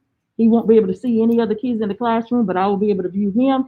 He'll be able to see my board, and I teach my class, and he does those activities at the same time that the rest of the class does those activities. Go ahead. So I think that that's a paradigm that is really only looking at older students. I couldn't teach a kindergarten child their letters and sounds in that kind of situation, or really much of anything else. So much of what has to happen in our schools today is differentiated into small groups, and so the idea that you can, have a computer or a Chromebook or whatever so that it's showing the board, that's a mentality that all of our instruction is whole group, and we ask teachers not to have all of their instruction be whole group, and we ask teachers to plan for differentiated small groups so we can meet children where they are. My personal opinion is that we just don't have the capacity right now to provide the quality that we would want to provide by running two parallel school systems. If things don't get better with the coronavirus, we might have to figure that out. But I don't think we can provide the quality that we would want for our own children. And I always think that's how we should make our decisions. Is it good enough for my kids, then it's good enough for everybody else's kids too. Plus, career tech type classes, that's basically impossible. Well, and that kid wouldn't be able to be in that kind of class anyway if they're doing pretty much probably doing virtual. I say that's not true, because certain tech classes they wouldn't be able to be in, but because my sister did the sewing class and they did it and did their projects and whatever. I mean, and I'll go back now because I'm hung on that part, is that you still got, the reality is you got Miss Teacher, little Johnny, I guess I got to check, make sure he's logged in, how I know he's not, Xboxing over here, or, at the same time, and he's not even on today. So now I got to chase, that'd be nice. I get where you're going with it, and we do have some platforms we utilize already at high school only, for students being absent, where the days of being absent for 4 days, and coming up there to school, or getting your big stack of work, or waiting until you come back to make it up, those days are over with. Anyway, they've been gone. Right. And so, I just don't think we're equipped. That's the reason I think we got to. I don't think our middle of the road, our yellow are substantial and moderate outbreak, I think it's gonna look a lot different from our beginning of school. Maybe we do shut down the water fountains if we start getting into the yellow, middle, moderate outbreak. Maybe we do ask folks to mandate masks for, this area of the school or for these last 3 days of this week. Some of those things, but after that, if it's getting worse, I think we got to shut it down and go to 100% virtual, and it's a wrap. I'm not scared of that, but we know we got connectivity things, and I skipped over Ms. Jones to kind of let you know some of the things that we've done. We're a lot better off. We spent a lot of money on teacher computers. I think Ms. Jones, you want to speak to that real quick? I know we're getting long, but just like that, the virtual option is a lot better. Head and Shoulders, Ms. Denny and them fleshed out a lot of it. It's going to look a lot more like a regular classroom, and our capacity is going to be good. But it's still, I'm going to venture to say 20% of our students, okay, so do the math, 500, they're not going to have access, or they don't have an internet service provider. Go ahead. Yeah, one thing that we've done, I'm not sure if y'all knew about, but we're using money from everywhere. We got eSPOS, CARES Act, which is such a blessing, local money, federal money, about $500,000 worth of equipment or network supplies. So right now we're looking at a middle school refresh, which is the greatest thing that ever happened. Anybody that's in the middle school, every single computer at both middle schools will be replaced, every one of them.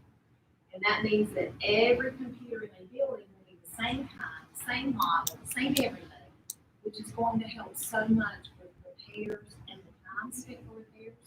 In some of the middle schools, we may have 40 different versions of a computer, and so somebody has to know how to work them. And so we're taking all of those computers, probably 120, and we're looking at the ones that are the best, the ones that could replace them, or the ones at the other schools. And so we're hoping that's a trickle down effect each year that we choose the schools replace their computers with brand new ones and then use what we can to trickle out. So that at least gives the middle schools a great starting point and new equipment. Also, we've been replacing servers, which is helping with security pieces here. And some of the servers will let lots of things filter in if they're not replaced as they need to. And we've got the best cybersecurity person in the world, Joseph Moody, who works on my team. He's our everything. He's wonderful. So he's so good about working with Microsoft. He is actually what we call Microsoft MVP. So he always knows the latest and greatest of what's coming out. And so he helps with all these purchases. We also have about 1,000 Chromebooks. We have about to replace 1,000 really old ones that cannot support some of the features that we might need if distance learning is required at some point. We also have Google Classroom trainings that are coming up. Thank you so much for approving my last tech staff member. He's coming straight from the classroom. That means a lot. I heard the classroom mentioned that means so much. He's used so many programs in his classroom. He used Google Classroom, and he's on fire about helping the teachers with Google Classroom. So he knows exactly what they need, and he's actually working on some of those sessions today. The other thing that we have is we've looked at a few vendors. We're trying to get the best product for a little over 100 teacher computers that we use to check out. If we do have to go to distance learning, some of our staff members don't have computers that have a really good camera connected to it or microphone. And so we're going to have those for checkout in case that happens. Lots of principals were very proactive and forward thinking, and they ordered some personal devices for leadership teams and their staff members last year. Some did not, and that was difficult for some teachers who didn't have it during the whole pandemic at the end of the school year. So we got away.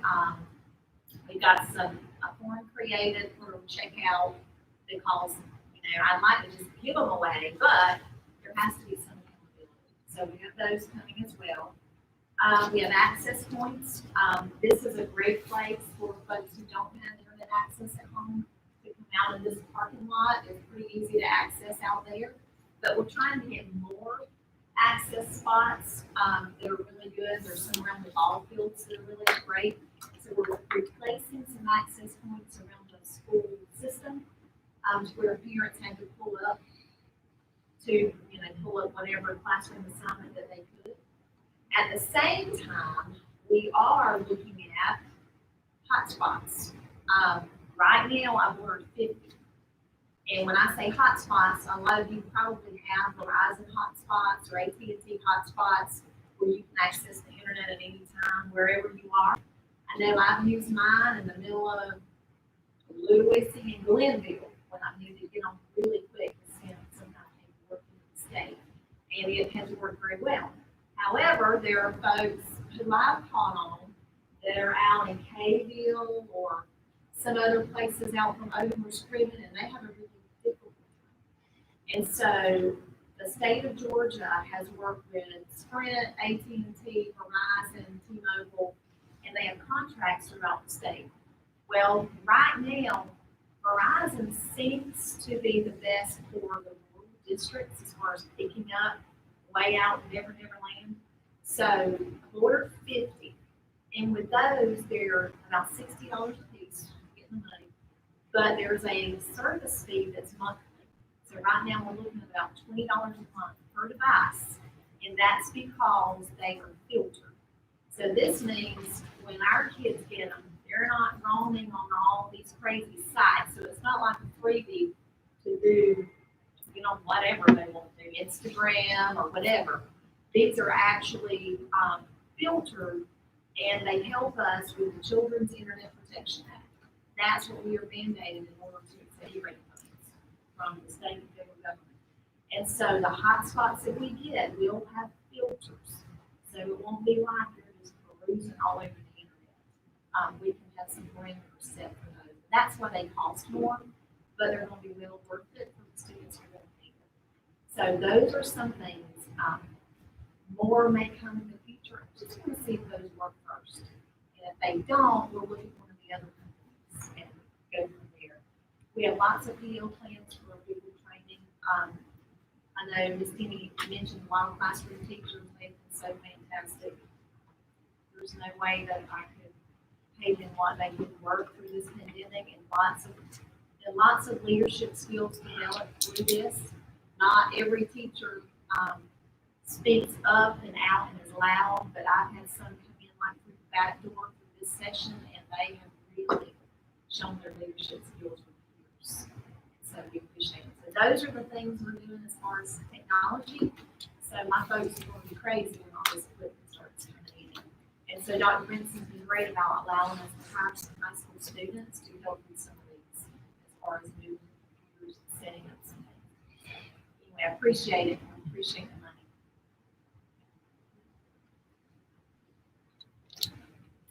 All right, anything else on reopening of schools?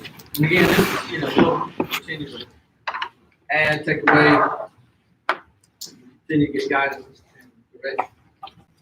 Dr., would you like us to prove this as a tentative plan? Sure, just knowing that, it could change, based on the direction we get. Action is always good. So I'm fine with it. Great. I'll make a motion to that. Second. Move to second. Yes, ma'am. Yes, ma'am. Mayor. Yes, ma'am. Yes, ma'am. Yes, ma'am. Next item is the graduation ceremony for the class of 2020. The latest executive order by the governor on mass gathering rules out a traditional graduation with unlimited attendance. What I'd like to present for support is having a traditional graduation with some modifications on how we go about it, but with limited attendance. Unfortunately, that's the only way we can do it. The math on that is based on around 300 students. We feel like the attendance may be down from our graduates. We've already had some makeshift graduation ceremonies for our military kids, and some others that I know that are already getting scattered for other reasons. But we offer each senior 6 tickets, which I want to say that's close to the amount of tickets we offered the time we had it in the at graduation in the gym. But I have it at JC Stadium outdoors. Outdoors is safer. based on the guidelines, we feel like we can social distance. That's about, 1,800, seats. If you give each graduate, 6 tickets, 300 graduates. JC Stadium, you can get almost 4,000 people, in JC Stadium, and that's not including all the standing room only. So that's the distancing part. We would have masks available. We'd have ticket takers. We would need a lot of law enforcement because, we would, in the ceremony part, we're gonna keep everybody off the field. We're gonna take up probably the whole field, distancing everybody from sitting down. We probably cut the procession of the Wayne County High School staff, go ahead and have them come in and seat just like board members, administrators do at the very beginning. And again, space them out probably from the football field all the way to James E. Bacon, as they get lined up. We'll talk about some of the details there to kind of, even during practice, to distance. Have the ceremony, not really cut anything out of the ceremony. They heard the balance out speak like they normally do. They've earned that. Recognize our groups of students, let them throw the caps, but not allow anybody on the field. Kind of after they throw the caps, give them a couple minutes, and then we kind of start scooting the seniors back off the field the way they come on the field, and everybody else exits through all the gates that we can open out to the parking lot, even maybe some of the other ones behind the concession stand to get some other outs. I feel like that's as safe as anything else that we have going on in Wayne County right now. Our seniors lost so much in the spring. I think they earned it and deserve it. But that's the plan that we have so far. Dr. Medina, you want to comment on that or anything I'll leave out? We really want to give 6 tickets. I mean, I'm just thinking about the management of people. Customarily, Wayne County graduations is kind of like the Georgia-Florida game, honestly. It's packed. It's packed, and it's, hey, look, you can tell them as long as the cows come home. Wait till your child, everybody's done before you celebrate or anything. And it's not the people in the stands you got to worry about. Our kids celebrate. So then the people in the stands celebrate. So you're looking at roughly about 2,100 people, actually, when you add the 300 to 350 kids that we have graduated. So it's like 2,100 people. So when you start looking at those numbers and everything, and with social distancing, that's a lot of people to me to actually manage. To that point, I don't disagree. There's going to come a point where the attendees, the public's going to have to cooperate and be responsible for themselves to, do what we ask them to do, and we'll educate them and make announcements, all during that preparation for as the actual ceremony on that day. But yeah, there's going to come a point for us controlling it. It doesn't matter how much law enforcement we have for us that part. I have confidence we can get the kids off the field and get them going back. It's just the fewer people you have, the better, better it is. Yes, because I don't really care for it at all anyway. But if we are going to do it, I'm going to support whatever the board does and whatever we decide to do. But if we do it for them, I just feel like that we need to back up the numbers that we're going to allow and have there. For say we had 100. Well, I don't know about today. I hadn't checked, but as of last night, we're at 113 cases. Okay, you can go back and talk about all you want to talk about the cases that have recovered. But in the past 2 weeks, we've had 50-some cases. We're a small community. And, I would love for this to go off without a hitch or anything, but, when you start getting large numbers together, 2,000 people is a lot of people. No, it's not a lot of people for those stands, but as individual people, those are a lot of people to control. You can say, well, we need to, people gotta do what they've got to do, but I'm gonna give you an example.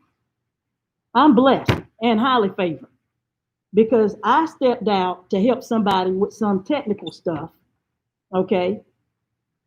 After everything was over with, they tell me that there were 3 people in the house that had been testing positive.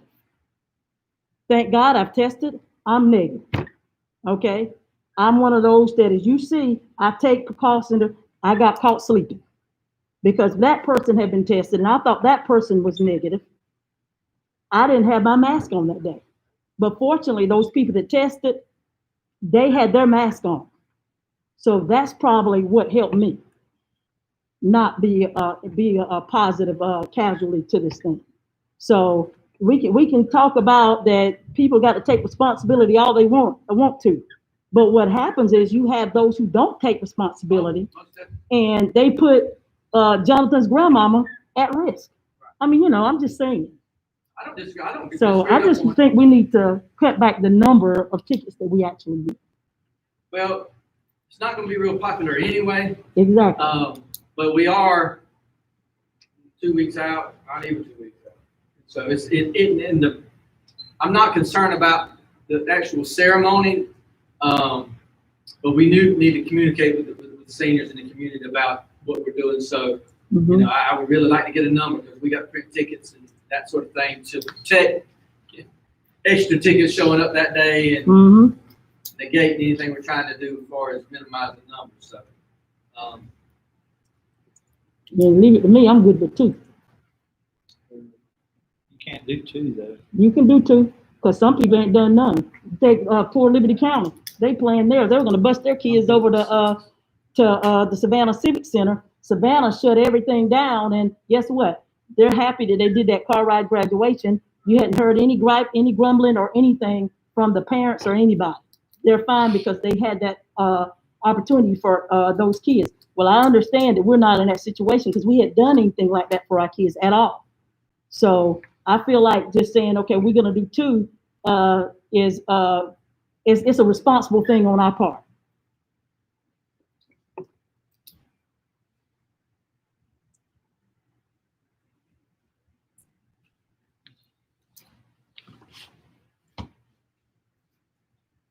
I don't want to go to 4 or 6. You got grandparents there. That's my thinking. Those are the ones gonna die. I'm sorry, I'm just being real because it's not the young people, as we know, that are suffering from this. And actually, the kids that are the population that's between 20 and 35 are now the ones that are becoming infected. They're the ones that are actually surviving and not having really any problems. But then if they pass it on to an elderly person, in fact, my chairman of my deacon board has lost 3 people that way. The 26-year-old going back and forth has come back in the house. The daddy had brought the grandmother in the house to take care of that grandmother. The grandmother died, and a week later, the grandmother died. I mean, the uncle died, then a week later, the grandmother died. I mean, I'm just looking out for everybody. I think that we have that responsibility, to do that. Yeah, I don't think I mentioned the mitigating factor, what we're trying to do. As far as announcing things, we would put that out there that, look, we're asking you, please social distance, we're asking you, please wear a mask. We'll stop short of mandating anything.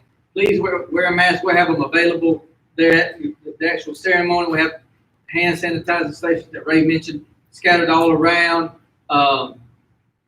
And I'll remind you that the governor's executive order, he put back shelter in place. I can't remember 60 or 65. That they're not supposed to be.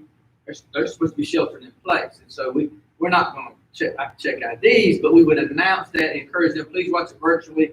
We're working on that part. That will be an option for them as well.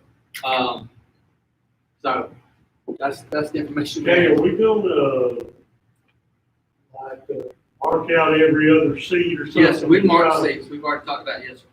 Stagger them, But it's, if you're going to have a mass gathering, outdoors is the ideal. If you're going to do it, that's the way to do it. yes, I agree. I understand what Sharon's saying. It's a earn if you do and earn if you don't situation, but. So the 4,000 you said, is that both sides or is that? It's everywhere, and that's everywhere. That's everywhere counting a little bit of standing room. The reason I say that, the last time we counted, bringing in that 4,000 number was counting, bringing in some portable bleachers. I don't recommend doing that because you're going to get more. You're going to have more people room standing in this situation than bringing in bleachers and marking off. 6 foot on this plate, you won't get anybody standing, you'll take up less room. That's 4,000 is taking up all the room everywhere. But we're limiting that number substantially to half of that. Basically half of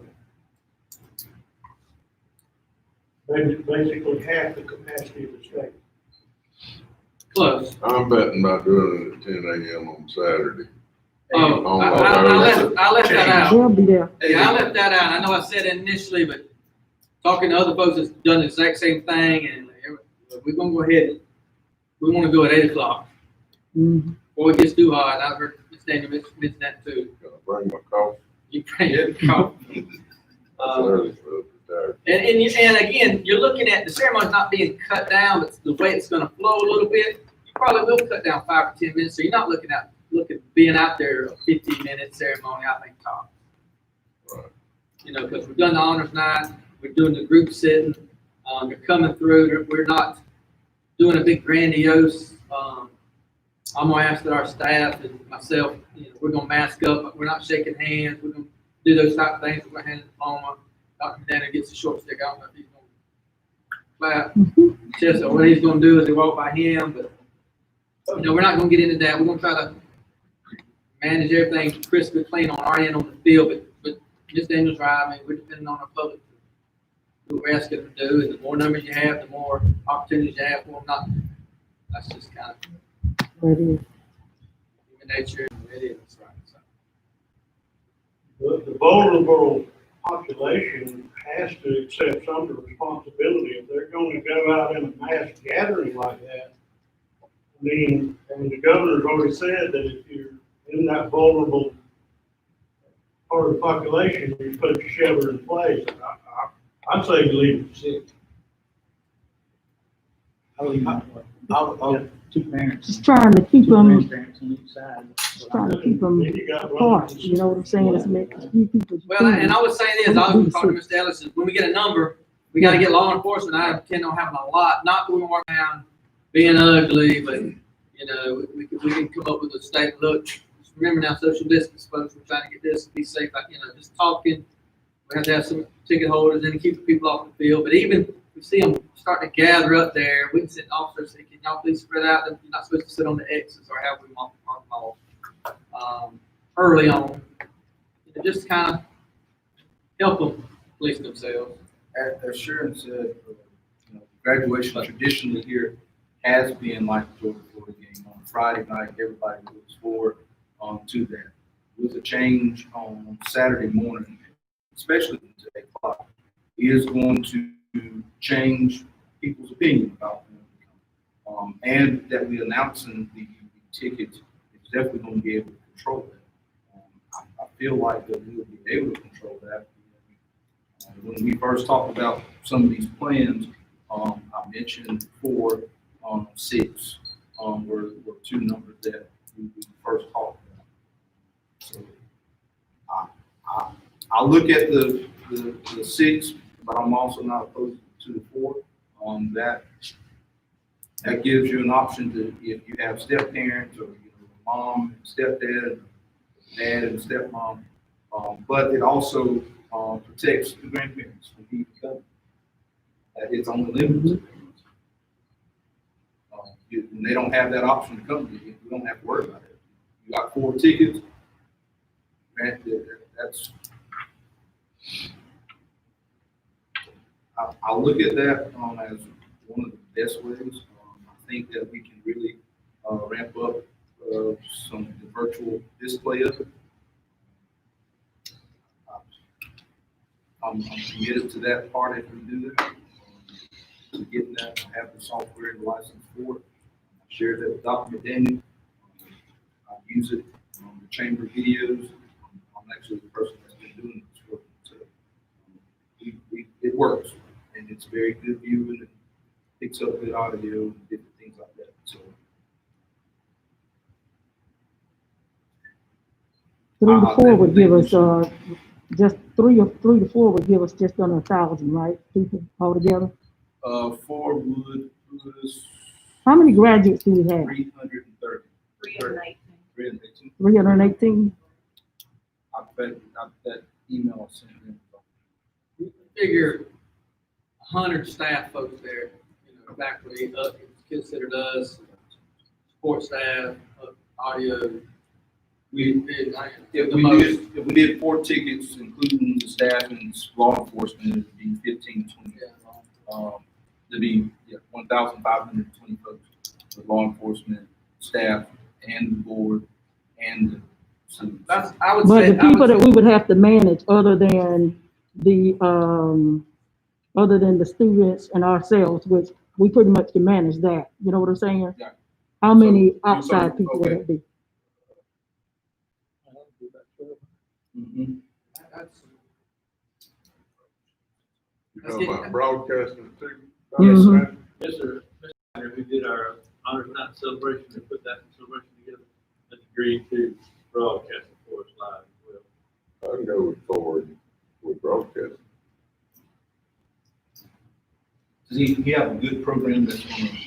Oh, yeah, he got top-notch stuff. All that stuff. He can be WTOC News if he wants to.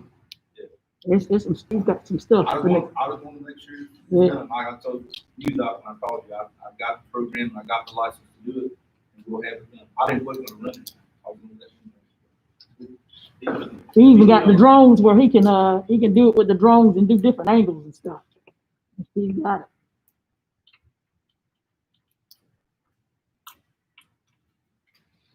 Y'all some good stuff at the high school, don't you? Or broadcasting. What about families that have brothers and sisters? I think they're gonna have to. They're gonna have to watch it make this virtual like my brothers and sisters watch my kids, watch Eric graduate. Unfortunately, there's kids that won't have any or 1 or 2 to show up. So they Yeah, that's true. out sick, like the Lord.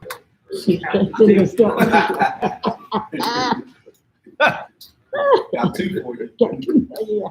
What you got? What you got? Let's go look forward to broadcasting. I have a motion to entertain 4 tickets per senior student graduation.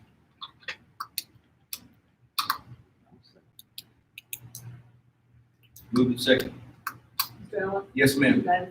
No. Yes, ma'am. Yes, ma'am. Yes, ma'am. All right, and then the last thing, and I appreciate y'all letting me add this on, we, Scrivener auditorium roof repairs, again, pretty extensive so far as the roof, but also the inside damage and some of the moisture damage on the inside. They're not exactly how bad it is until they get in there.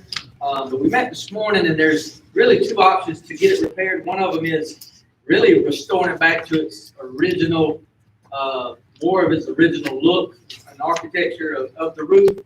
What's happened is it was built in 1936. So do the math. 84 years ago. Mm-hmm. Yeah. Anyway, but there's been repairs done. There's just been added on, so on and so forth. And what happened? Some of the repairs had water kind of rolling over and going back down in the wall and soaking and leaching out into the floor and some things. And of course, when it ripped off, a lot of other stuff got wet. But we've always had moisture problems in that building for a long time. So it's a chance to get it right, and I shared some of the information with you, but the architect and service pros, the folks that's in there doing the mitigation, we're drying it out, assessing things, and we'll be, they're actually hiring a contractor to actually do the work, the roof work. And of course, they're hired by our insurance. None of the money's coming out of our pocket at this point at all. Very rarely, they said they don't recall money coming out of the owner's pocket. That's the reason we pay a nice premium every month or yearly premium to GSBA. We use their insurance. It's coming very handy with all the damage we've had around these storms, tornadoes, and hurricanes the last 5 or 6 years. So I'd like just some support, at least a consensus to move forward on that. Again, it's on the agenda because it's time sensitive. We've got to tarp over the whole building now. The only caveat with that is if we're gonna fix it, and they're gonna fix it right, and really restore it where it's gonna be there for a long time. If we do need to spend a little local money to, I don't know, address the seating, because what's happening is the floor where the seats are, not the stage, you know, the auditorium is, the floor where the seats are has already been replaced. It's going to have to be replaced again. So all them seats into that VCT floor, it was put down on top of plywood, correct? On top of the old pine floor, I guess. I guess it was no good after, age-wise. So it's got to go all the way down. So we got to replace the floor. So we may want to look at I recommend we look at some seating solutions and see if we can improve that. Those are not very good, and I've not heard anybody say they like them. Sore issue way back when they did it. I don't know all that background. But we're going to spend money, have a nice auditorium, and be used and have it right. I like to at least have good seats, and I'm not saying go overboard and spend $750 a seat for auditorium seats, but it may be we can add in a small amount of money and really make it nice, or maybe we don't have to add any at all. We'll need to see how much the overall cost is going to be to the project, but we'd like to move forward in it, and that is protects, and Mr. Harris, you could correct me if I'm wrong, but the consensus in the room with some Scriven folk representatives